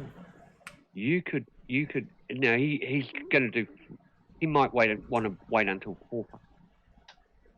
But the thing is, you've now got you've got the 447 right next to him. You've got a 248 who could get in to U7. Right. That's a distinct possibility. But you don't. What you do, you don't CX him, because that then threatens. That then tells him that you're going for that. For U7. So all you do is you go 1, 2. He may think you're now going for the DM guy, right? You go there. Oh, he can't get into the building. Oh, leave. He's not a threat. No, and then you go to 27 right behind him, so he can't shoot at him. Yeah. And then you can still DM him as well. He's only a half squad. Only a half squad. He's actually not worth firing at in SK. In SK. Right. And then he's got 2 options. He can either advance in. That might be okay, but you've got the potential just to advance in anyway. Bam. Right. Well, you can take a 1+1 shot over on him and DM him. Yeah. Yeah. Yeah. Of course. I know you're not coming. Sorry, together, but can you I'm come being. with yourself off the table sooner? Yeah. I cannot get ASL. I never take 1+1s hardly, even for DMs, because I'm so used to snipers. Oh, snipers! Yeah. Yeah, we'll continue with that, Pete. So I gotta do some, or whoever wants to join on that. But continue with your kind of movement and the expectations. And remember, you have the 458 at X0. I'll be right back. Yeah. Yeah. So the 458. Yeah, I think that. I actually think that you want to CX him, and you want to bring him up. So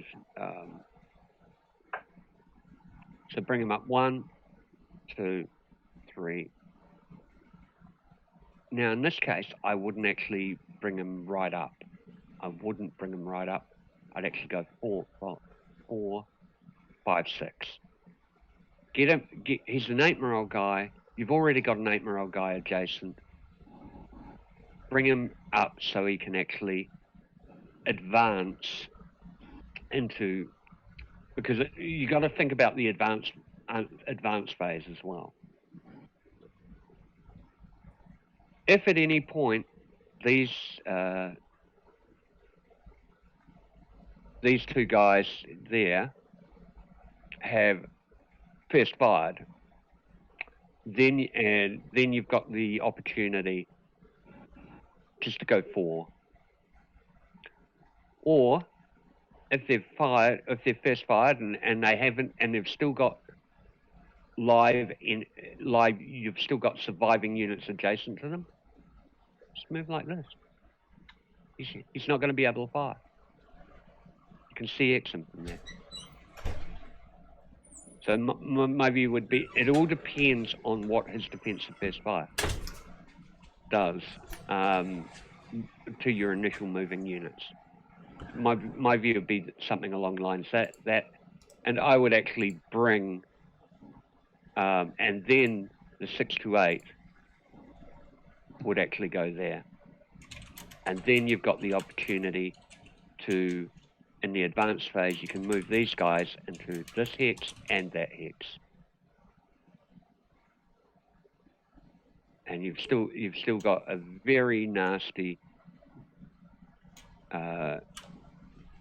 You've got a very, very nasty potential fire group, and then Belkin.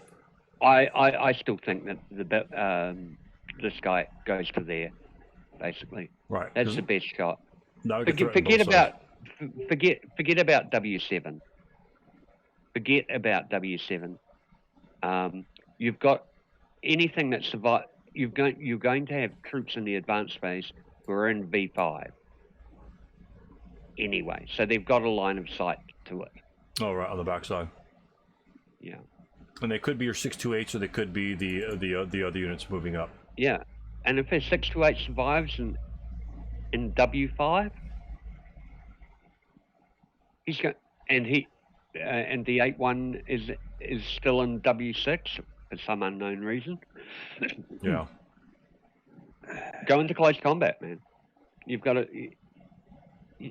yes, he's got a -1 on his close combat, but he's doing a 1 to 2. Right.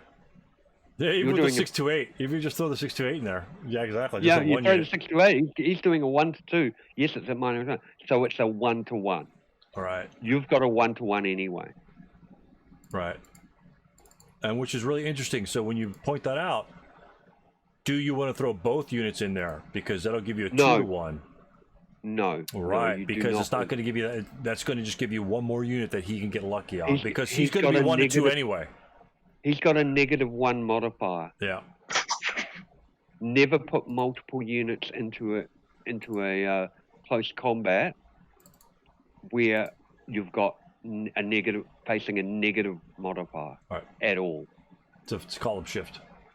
A column. It's not the fact that it's a column shift. It's the fact that it drops the dice roll by 1. And in close combat, that's the difference between a casualty reduction and a KIA. Well, it's the same thing with the column shift, though. So it's just because all the CCs are just 1 difference.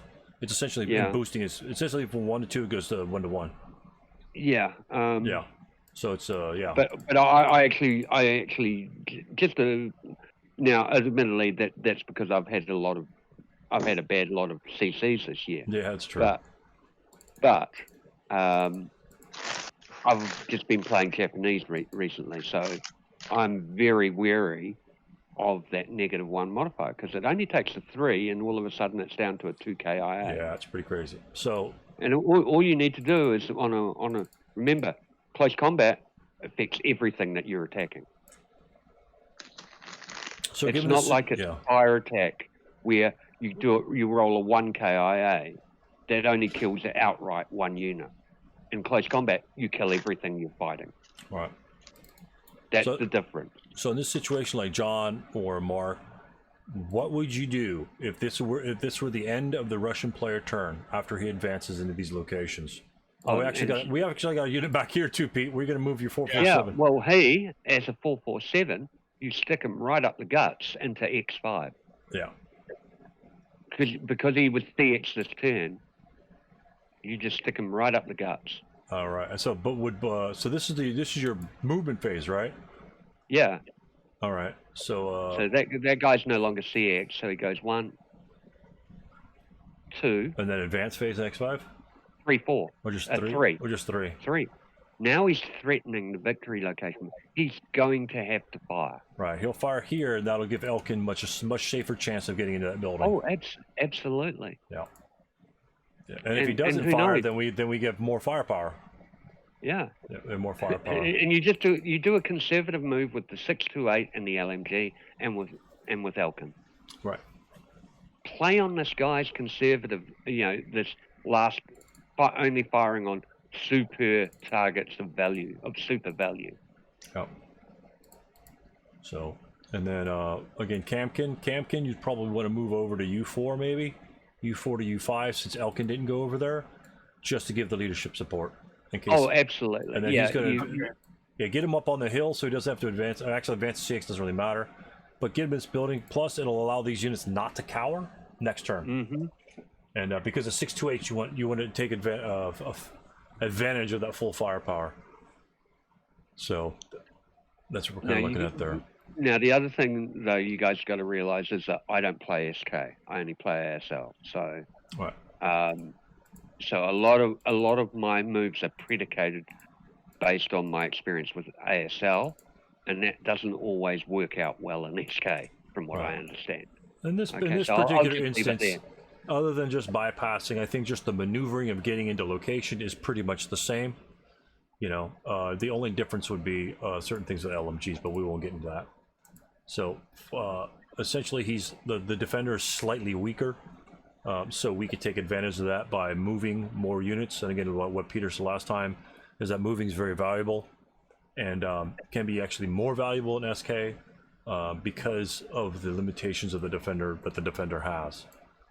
So I want to go take some either questions or explanations or things like that. We don't have to necessarily go through the dice rolls. I think we've shown you. If you guys have other things that you might want to do, like say if you guys were playing this, and before we discuss this, what your first impressions were, if you had looked at the same game, what your first impressions were on how to attack the Germans in this situation. If you're interested in going with that, I would be interested in hearing what you guys have to say. Actually, I do have probably a little fundamental different way to approach it. Can you kind of reset? Yeah, absolutely. All right. I mean, I don't know, but I just kind of want to open this kind of up for discussion. No, that's what we're here for. We're here to discuss things and have fun doing it. 628 here. Just bear in mind that I am a notoriously aggressive player, so what might work for me doesn't always work for everyone. Yeah, you're just different plans. That's all. Yeah, I'm looking at it as perhaps a more conservative sort of approach. All and so the object is that I want to kind of stay away from the flank units, at least until the advance phase. Okay, so my object is in the advance phase, I'm advancing into X5, W5, B5. Okay, so I'm kind of positioning units to. Do your movement phase, Mark? Yeah, so. Or prep fire if you have any. Yeah, no, I don't have any prep fire. Okay, do your moves. So the idea would probably be something along the lines of. Remember the order in which you would execute it. Yeah. So that's kind of the question. So I would probably.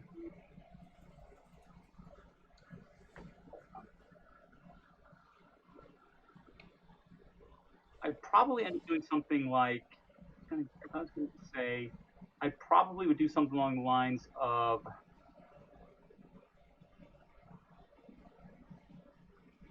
Let's see, probably.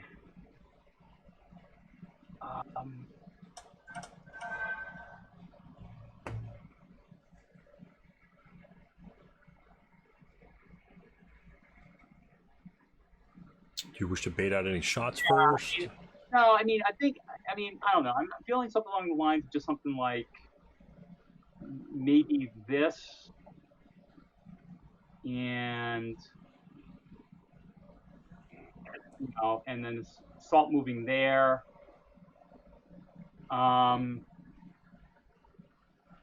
No, you moved to X4.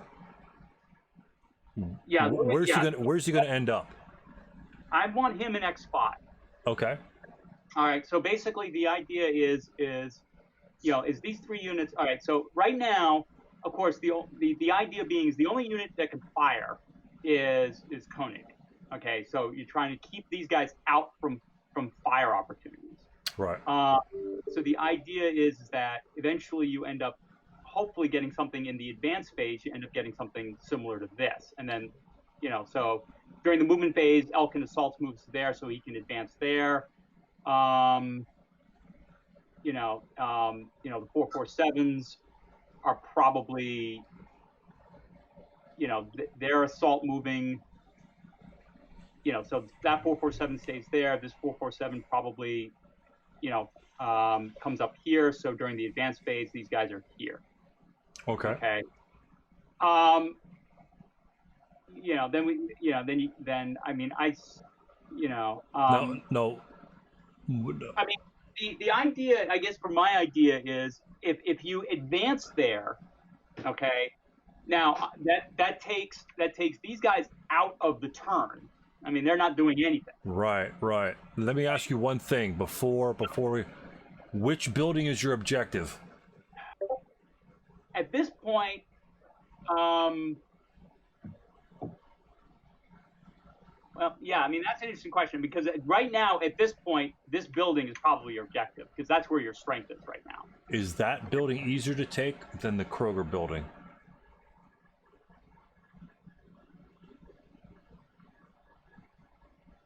It's not easy to take, but you can get more firepower arrayed against it. We can get similar firepower on Kroger as well. If I see this as a German, I know Kroger is safe. Kroger only has 1 target to fire at. Right. And so you think he may not even bother. He may just. Yeah, Kroger's got because you've got no one in U5, which would be a good fire base. That we're looking at V6. Okay. If you want to move over here, I think if that's your plan to take this building, which So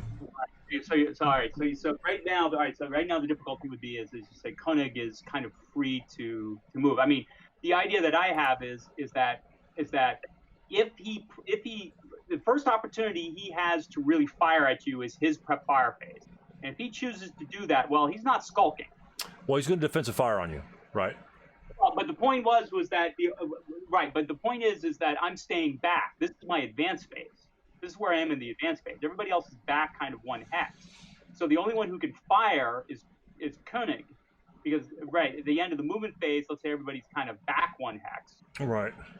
Okay. So everybody's back a little bit. Right. So the idea is that the only unit here, I mean, I'm not quite sure exactly what the setup is. So this is the setup right here. I think that guy is there you go. Okay. So I mean, my feeling is, I mean, I don't know, but the point is that you're limiting his opportunities in your movement phase. Okay, the fire. The only unit that can fire is Koenig. Okay. Right. Advance in. Now you're threatening him directly in the advanced phase. Now in the prep. Now it goes to his prep fire phase. His turn 5 prep fire. Okay. Or his turn prep fire. And now he's got to make a decision. If he tries to skulk back. He's moving back. He's moving back 100% of the time. Koenig is not staying there. He's going back. Right. So right. Okay. So you don't think he would just right. So you think he'd advance, but then now you've got now you pushed him back, and then kind of for your obviously these guys are going to fire. They're going to fire at flanks, obviously, or probably. Right. I mean, although as you said, Koenig doesn't have to. He's only got 1 unit that's threatening him directly right now. Right. So back up just for a sec, Mark. I just want to point something out. Remembers Pete's plan. That's just one thing. You didn't move a 628, and you didn't move the 447. You advanced those later. Those then have to prep fire. Okay, all right. So there's something to be said for if you know you're going to, if you know you're just going to advance. If you're only advancing one hex, they are firing. Yep. Okay. So all 8+3 is it great? No, but you have to fire those guys. At that point, you might as well. Well, you want the LMG over there, so that's fine. But look at the Right. situation that you come up with. Your movement and Pete's movement is very similar. Pete has guys slightly more. Again, he says he's slightly more aggressive, so he's got him up in the face, right? Right. So, I right. think he moved the 628 here, and then the 447s came up here. And so the aggression is, I think there was a 628 up here, and the 248 was back here, and I don't remember this. But anyway, right now what we have is if Koenig fires, it doesn't fire. We get advanced fire upon him, and then if he doesn't break because he can't do other things that ASLers can do. He gets jumped in close combat, right? Right. So, if Elkin's over here, he could put pressure on there. What does this do to the German defense? Breaks up the fire group. Actually, I didn't even see that. Breaks up the multi-hex fire group, and also what does it? Let me back it up a little and sort of go along with your plan, right? Koenig backs up, right? Say he skulks back here, and Kroger just assault moves over here because you didn't have the 628 over here. You had like a 447 there, I think, right here. Is that right? Yeah. If you So that much, so yeah. this is a null event. This is a null event because it's 4+3. Nothing's going to happen here. Kroger Right. could actually go here and he could split up. Now you've got Yeah. now you've got 468 littering the board, and the next turn you have to take both hexes in your movement or however you assault it at that point. Right, So yeah.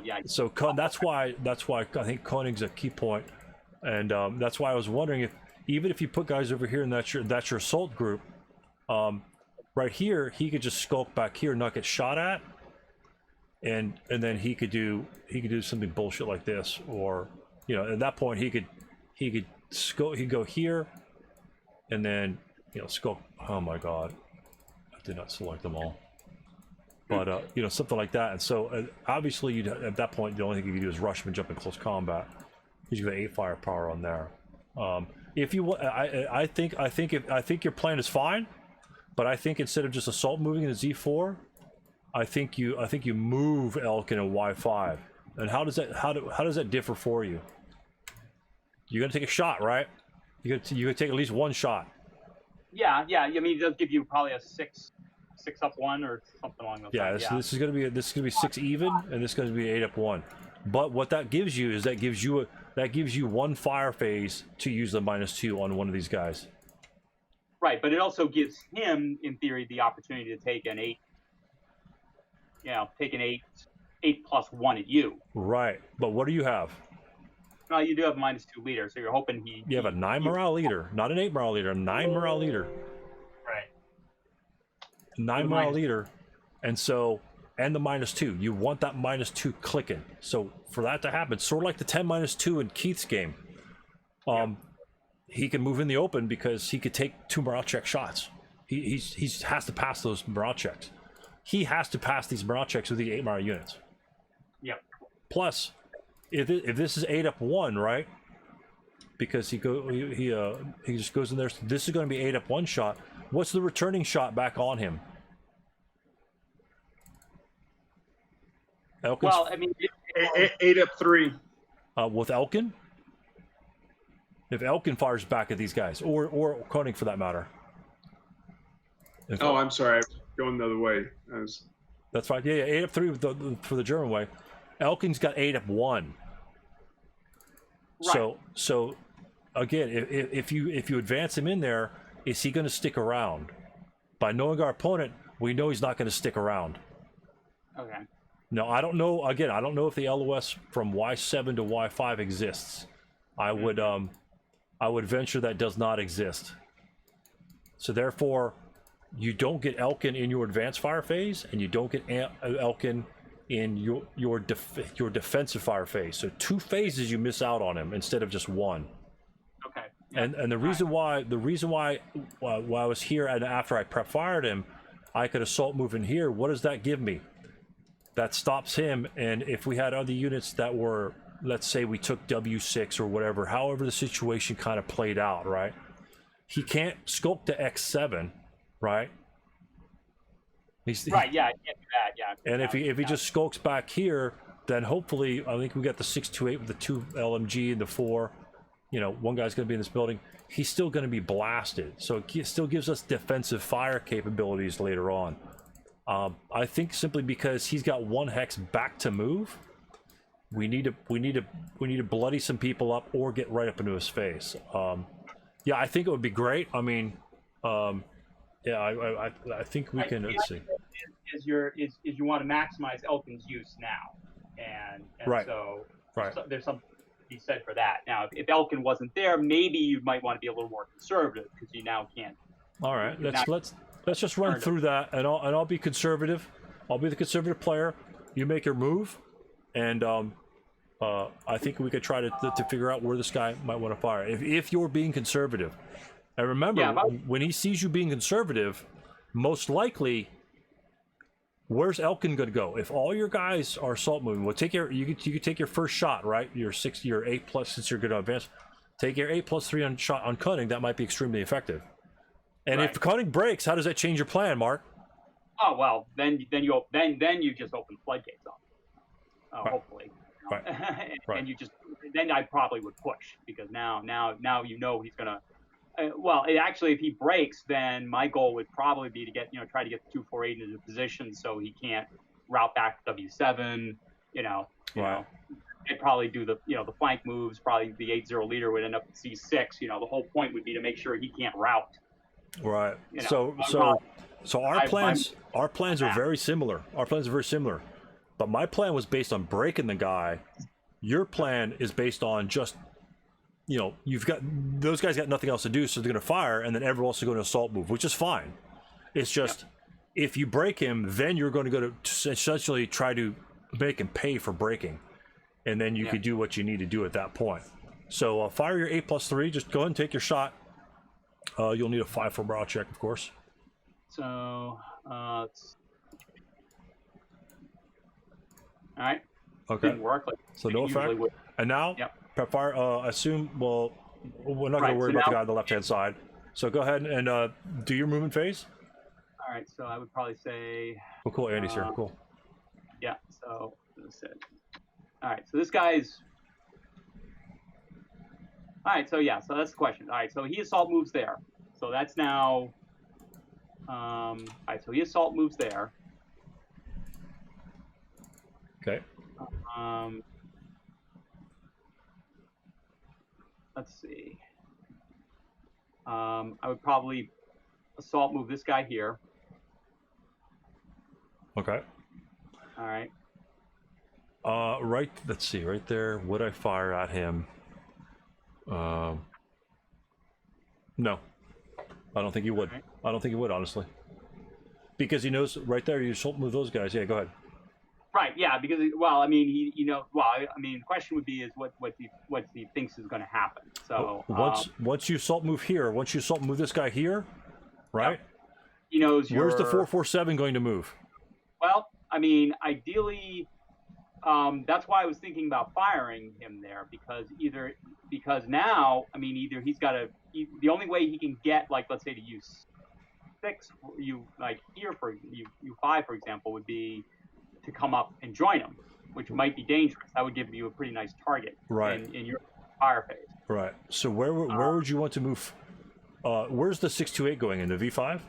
Yeah. So as I said, so you probably want to do so. Yeah. So if he's going to end up here, then you probably want to advance him. Move him. Just move him to U5. That would be a non-assault move there. Right. Okay. So now chances are, I would expect he would fire.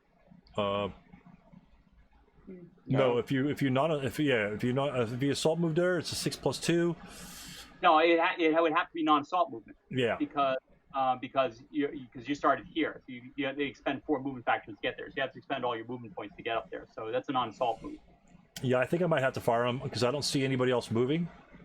Right. I don't expect Kroger to move over there, and this unit here can't move very far over here without being CX. The same thing with 248. Right. So I might just go there to shoot down residual.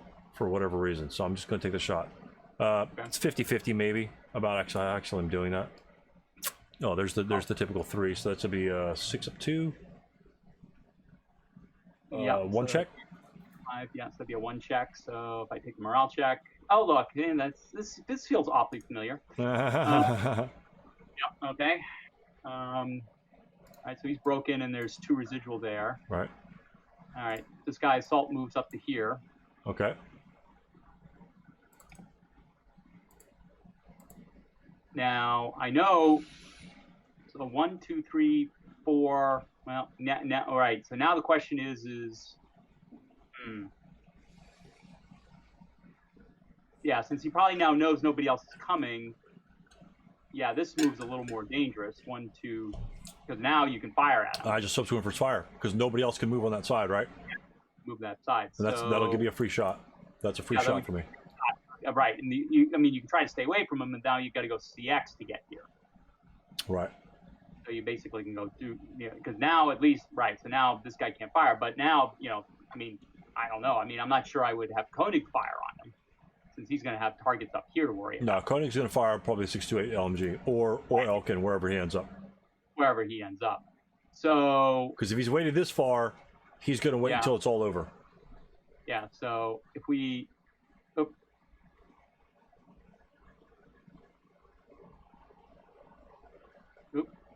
I guess. Oh, that's weird. Okay. So if we start out this way, then eventually, if he wants to go, then you might either decide just to go 1, 2, 3, 4. Right. See if this guy fires. If he fires, then that would be great because that means that's a subsequent first fire shot there. I'd probably fire the LMG right here. Right. Yeah. At least reduce firepower. Because that'll put residual firepower, and if I get and I'll do Kroger. I'll do Kroger on him just so it doesn't counter. Right. Yep. So it'd be a 2. And there's a rate of fire shot. So. Yep. Fire shot and a 3. Yep. So. That's 1 morale check. Yeah. Yep. And so that would be a 1 morale check. Yeah. So all right. So he's fine. Yep. So then it would be so right. So now he still has rate. So now you want to go. And then do the same thing. Fire again. Right. Yep. And then the MG would be first fired. Right, so it'll be first fire support weapon, yep. And then there's 1 residual, of course. Right. And then so there's what? 1 residual? No, yeah, right. There's 1 residual there. There's not any residual there. So then you'd say, okay, now you go here, now you go here. Right. That way, at least the 628 has the largest chance of surviving. Right. He gets there. That guy's there. Then. CX comes off him, and he goes. That was your assault move advanced phase guy, yeah. Were your assault move there? And then assault move there, yeah. Right. And Elkin assault moves there. Okay, what about the 458 down below? That is a good question. And Cam Kid. Yeah, I do like the idea of 2, 3, 4, 5. Let's see. 2, 3, 4, 5, 7, 8. So like something like 2. So CX. All right. 2. So it's 2, 3, 4, 5. I shoot you. You shoot me right there? I have no other targets. I don't think anybody else because he hasn't moved, right, because he's got nobody else to fire at. Right. I have no other targets to shoot at. Yeah. Yeah. That would be an 8 - 2. Yeah. Oh, there you go. And we covered that before, right? Because if you moved him first, I won't fire at him. Not even worry about it. But right. if you move him last, this is a potential result of you moving him last. Yep. Plus the 468. If I'm scared about firing in here, because I'm not going to get a result, the 468 will fire on you if he doesn't want to fire over here. But most likely I'll fire over there. But you left me no choice but to fire on him because everybody else moved, and I've got nobody else to fire at. Yep. Whereas again, remember if you moved Elkin here, both these units are probably going to fire, and this is a safe bet. Yeah, well, that would certainly be true. Yeah, Elkin would. Yeah, I mean, yeah, there might be something to be gained by letting him try to absorb firepower. Right. So let's assume that this guy will be gone, and then that'll be at the end of that. So I've got no other target. My only target I'm going to fire at would have to be, it would be the 628 guy, right? Yep. So that'd be a 6-down-1. Oh, and then this guy's probably 458. Yep, there you go. Wow, you're rolling well there, Stu. Yeah. 2 morale check. Yeah. So then it would be, pinned. So he's pinned. Yeah. So that's so. It's gonna disrupt things. So then the 458 of course gets to move as well. And so at the end of the defensive fire phase, so that would essentially be the end of the defensive fire phase. Your 628 is going to be stuck. The other guys can move up. And then we'll have no fire. We'll go ahead and do your advances. Just go ahead and do your advances. So as I said, my advances would probably be here, here. This guy would advance to here. Excuse me. Is Conan going to fire on your next turn? Well, I mean, I guess that's the question. I mean, if he chooses not to, he's not going to be there. There's no way in hell he's going to be there. Okay. He can't afford to be there. Yeah. Well, I mean, right now you've got units in front of you, so you could prep fire. Nope. If Conan prep fires, he dies. Okay. Because this unit most likely you're going to assault a move him there, and you're going to move him here. This pin will come off. Yep.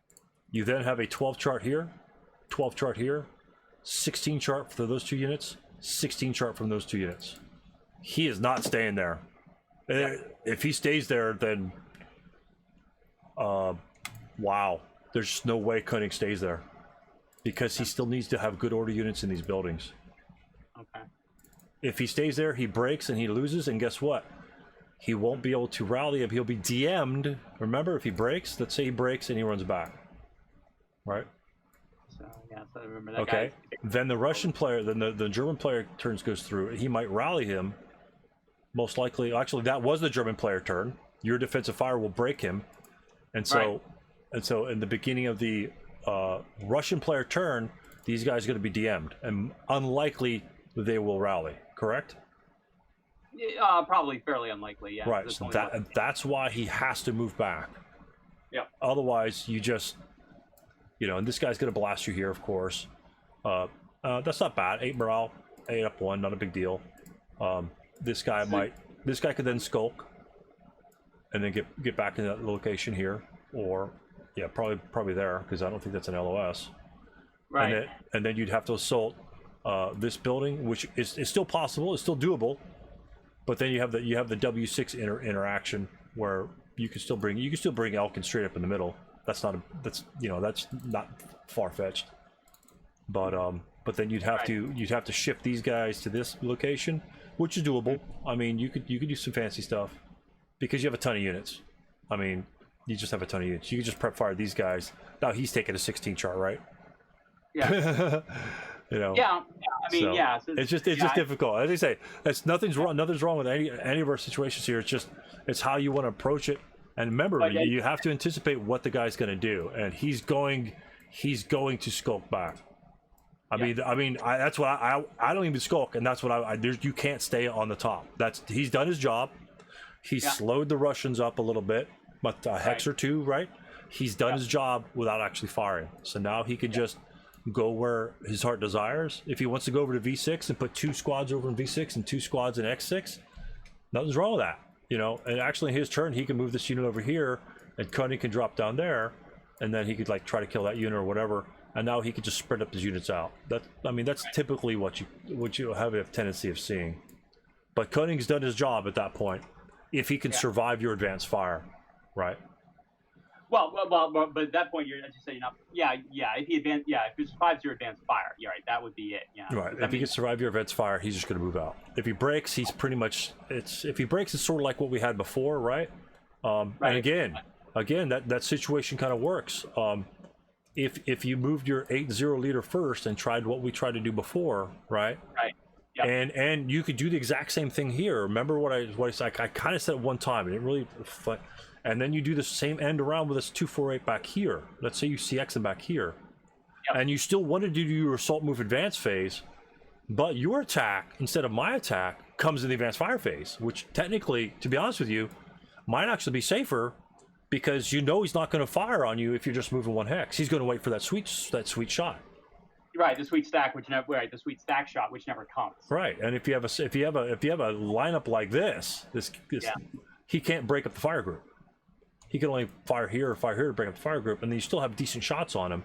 And if you break, you still have your leader over here. But you got to move that leader before anybody else. Right. Yeah. Because you gave me no chance, and you saw what can obviously a 2 is a 2, but you know what I'm saying. If he breaks there, then you don't get to your destination, and that's the only shot that he's got. Yeah. That's the only, because he doesn't know how aggressive you are, and if you exhibited an aggressive stance, sort of like Pete was saying, where he plays an aggressive game. If I know Pete plays an aggressive game, I know Pete's probably going to come after me, so I can hold my shots because I know I'm going to have some sweet shots. Yeah. You know, but if he starts seeing assault moves, then I don't expect Elkin to do anything fancy, because Koenig probably hasn't fired at that point based on my opponent's history. Yeah. And so it kind of throws you out. Again, that's just kind of the mental game. But yeah, I like the assault move. It seemed like taking this approach, you had more units alive. Remember my approach? I mean, a lot of guys broke. But we tried to shift them all to the right side. So both of them are very good approaches. But we had the same idea with the 8-0 leader.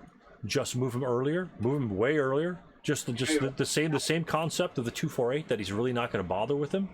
And even if he did, you did really well in getting. You used your 8 morale to succeed and survive past those shots. A 7 morale unit would have a tough time doing that. Yep. But that's your 8 morale unit. That's where the 248 comes into play. I don't have a problem if you want to do assault move advance over here, but he's got to be last, and he's got to. You know, your 8-0's got to be second to the 248 still, and then the rest of your plan is fine. The rest of your plan is fine. Yeah. But this guy's got to break. He has to break in your advanced fire, and that's why I would love to see. I mean, I would love to see Elkin's leadership come into play. Right. So that's why you're saying, right, move him into Y5, let him take the shot, and say, hey, that's what you're paying him for, you know, and then he can join he can either fire on his own, or he can just add that extra power to the fire group. But again, it depends on if you want to use his modifier.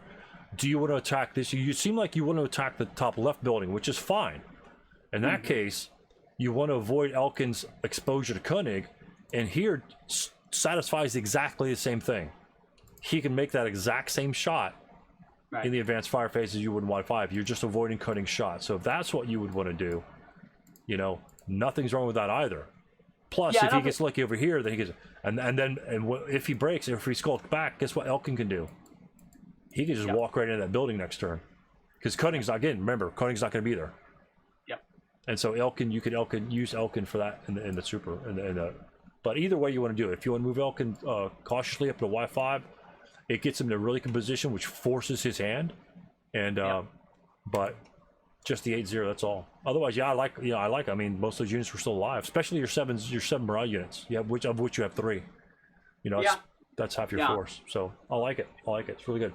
Like I said, it's just different ways to approach it, and you know, like I said, it's based on play style. You know, Peter wants to go charge right at him. Nothing wrong with that.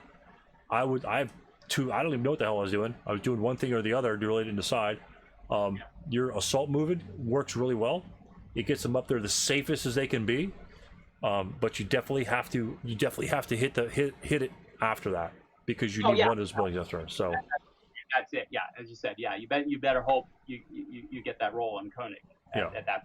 You know, so essentially, you're saving your units for the next phase, and hopefully it's minimizing the number of rolls that he gets, and probably maximizing your 8 morale, because at this point you'd probably have all 6 of your 8 morale units intact for your final assault, which would be really good, especially since most of them are 6 to 8. So very good stuff. Very good stuff. Yeah, as I said, I mean, I guess maybe I tend to be perhaps a bit more, kind of multi-hex, multi-line fire group sort of slow copies, advanced. It seems to be more my style of play, I guess. Yeah, absolutely, and that's what we're trying to look at. We're trying to look at different styles and how they apply to the situation, and to try to figure out, if obviously one style's probably going to have an advantage over the others, based on the situation, simply because there are advantages and disadvantages to each and every one of them. But I think yours is unit preservation. Pete's is less unit preservation. Mine's kind of like a mix in between the two. So mine is very much about drawing his fire to allow the risking the vulnerable units, but that's purely based on the idea that the opponent is not going to fire except at the high net value targets. Right. Yeah, so, if you know that, then as you said, being aggressive. Absolutely, and I agree totally with the assault move theory, especially as what turn are we on? 5? Yeah, we have one more turn after this, right? Yeah. Okay. Yeah. So there's that balance, with your attack. I see nothing wrong with it, absolutely at all. Right. It's a different approach. That's all. Yeah. There's nothing fundamentally flawed at all. Right. It's just a different way of approaching, or it's a different solution to the same problem. And guess what? Yeah. If you have this situation here, Mark, with your situation, can you still get to those other buildings using the exact same approach? You could simply, even if he's back, you could simply assault move, right? Assault move, and this guy might actually have to move up here. But then at that point, you could advance phase. I mean, all your guys in there, of course. Obviously, you'd be more aggressive. W5 is it's a +3. It's +3 terrain. Yeah. It's a perfect jump off point. Yeah. And it hits 3 hexes. Yeah. So it's a 3 hexes. Yeah. Yeah, and he's got you've still got units on the flanks. So he can't afford to fire everything at one target. Right. So in that case, because it's +3 terrain, there is a value to stacking in there. Right. Because it's a jump off point. Right. It's a jump off point with a good cover, and you've got really good supporting forces that can exploit. If he does, sure, he might break everything in there. Right. Well, he's fired everything to do that. He will have had to fire everything to do that. Yeah, you're looking at 12 + 3, 16 + 3.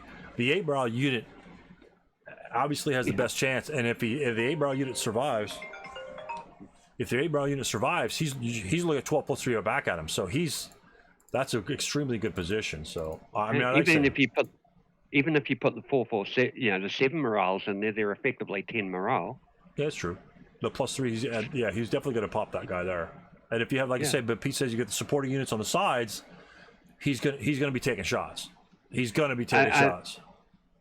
None of your plan did you lose the ability to have supporting units, and that's the core thing to tell you. You must have options, and you had options. Right. So.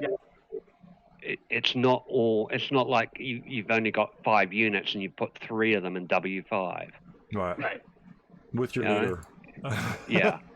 And all your LMGs. Yeah. I mean, Elkin may not. Elkin's going to shoot you into the victory buildings. Yeah. And then advance up to consolidate. Yeah. So, yeah, I mean, as I said, that was kind of. I mean, yes. I mean, as you said, there are ways to finesse the move. Obviously, as you said, obviously moving the 8-0 leader, early as opposed to late, and that sort of thing. Keep them guessing to a certain extent. But as I said, this is I think more my style more than aggressive style. So I just wanted to explore it and just go. No, it's absolutely valid, absolutely valid, and it works. Developing your own style is what gets you the enjoyment of the game. Right. Yeah. Right. Don't get sucked into playing by how other people tell you should play. No. Mm-hmm. Well, unless you're spending your life stacking. Well, yeah, but I mean, if you're not going to learn from that after 30 odd games, you're not going to learn anything. Yeah. But yeah, he's like that. So yeah. So all right. Okay. Well, it is just about 11 o'clock here on the East Coast, so I've got to run. But thank you all for listening, and thank you, Stu, as always, for hosting this. Thanks for your contribution. I really like because we hadn't. This is something that I personally hadn't thought about. But again, we looked at 3 or 4 different plans on this specific tack, and it helps to see other people's perspectives because we learn different styles. Learn different styles. So thanks a lot, Mark. Thanks a lot. Good night, all. Take care. Yep. So does anyone else have any other comments they wish to add before we end the session? Again, your ideas are your ideas, and I'm more than willing to welcome them and engage in them because, I mean, they're all good ideas. I mean, it's simple as that. It's all fun to listen to. So, John, which approach would you take, John? What's kind of your style? Are you sleeping, John? Well, look, yeah, I'm still here. Just kidding. So, but I think I probably would have gone a little bit heavier into X6 and gone that way. You're right about Cunning wanting to get out of W6 real fast, and the 2 squads there in X6 in that game, that's going to be sort of the center of gravity anyhow. Right. So I would have, again, it's just, Kodachrome, Ectochrome, both of them give you a nice bright color picture. So it's just 2 different processes to get the same end. Absolutely. So yeah, I mean, you could definitely attack the X6 building. Yeah. It doesn't really matter. Essentially, you just make adjustments. Mark made the adjustment. He put his LMG over there instead, right? Which pressures those 4.68s, and and like Pete and using the LMG with a 6.28 with the W6 stone building units, anybody that jumps back to W7 is still vulnerable, and you still have this massive firepower. I mean, 8 is massive firepower. That's a lot of firepower from one unit, and absolutely, yeah. So it still gives you lots of options there to pursue, and so it's just good to note on that. But yeah, I do like Mark's preservation of force. That's something I have a problem with. I have a problem with overemphasizing my 8 morale in my units, and I'm kind of like sometimes like Pete. Sometimes you just gotta go for it, and maybe beta shot. As long as you could be, if by that unit breaking gives you a stronger opportunity, then that's your style. As long as you take advantage of it, nothing's wrong with that. Moving them forward with minimal exposure to damage is another extremely viable option, and in many times, especially in open ground situations just like this where there is no cover, that's a very good point to do. So yeah, like I said, very interesting end game situation. Simply because it's not straightforward. It's not like, I'm just gonna rush all the guys on one side or do the other or whatever. So it's have just almost an infinite number of possibilities here. Yeah, and it's a shame that we didn't see this game play to fruition, because it would have been interesting to see if his defensive strategy would have changed as to his shot selection. Based on the fact that he was literally back up against the wall. I mean, there is no tomorrow if either of those 2 buildings fall. right. And so it would have been really interesting to see if you would have been able to bait a shot earlier, or if he was, or if you thought you had the freedom of movement that you'd enjoyed earlier in the game. He was doing some things that I'll never understand. But the other thing is, with regard to mine, is I was always prepared in my attack to change to a more conservative attack depending on the outcome of the first baited shot. So if he did fire and it was really effective fire, I'm not going to risk any more move. I'm going to become a bit more conservative. I'll probably follow into Mark's thing, because the worst thing you can do is reinforce failure. Right. All right. Yeah, I've been in some units that have actually done that, and that's not Yeah. fun. You're starting to get into Blackadder territory. We'll keep repeating the same damn thing that we've done all these times before because they won't be expecting it. Yeah, right. That always works a treat. Yeah. Yeah. Don't be afraid to change your tactical approach, especially to a more conservative one, if things start to go against you in a particular situation. Don't be there's always time. Have a pause. Don't just continue on. Right. Take some moments to think about things. Look, you may have to pause for a couple of minutes while you just consider things.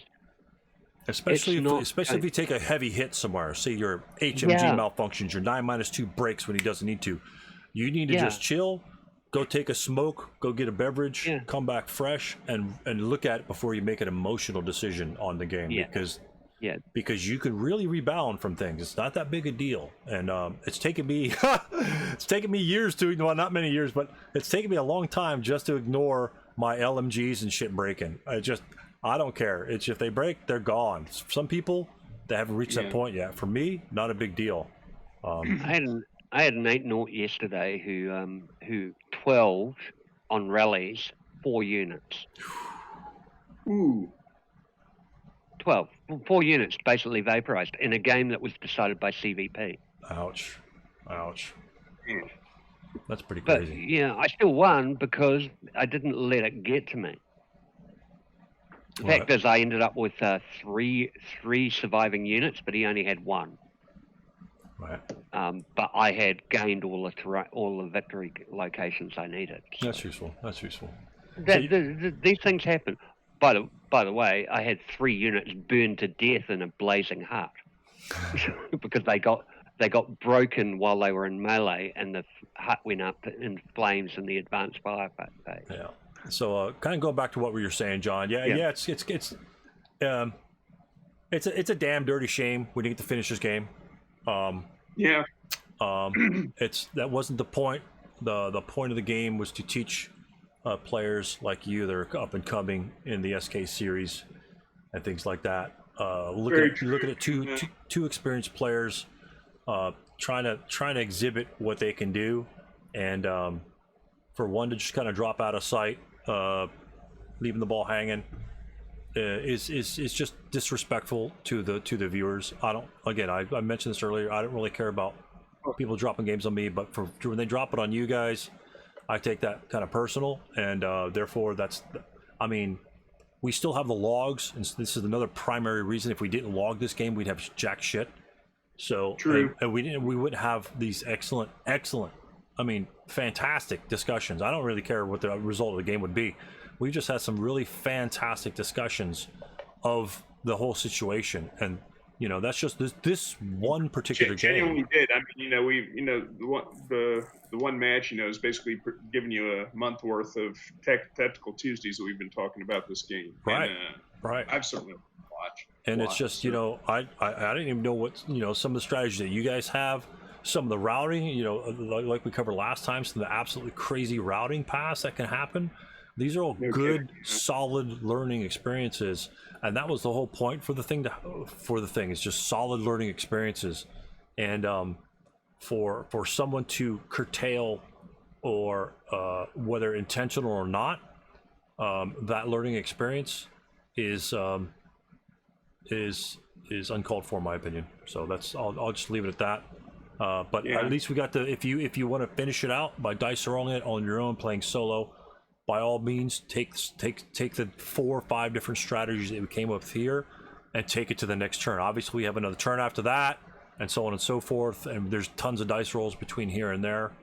But and everyone should have that log file, or at least the image, the save game file, where they can do that and take their own personal views on something. Maybe they want to send a guy over to the EE building, one more guy over there. I don't care. Just in case things go south over there. But end game situations are always fun, and they're always very descriptive and very diverse.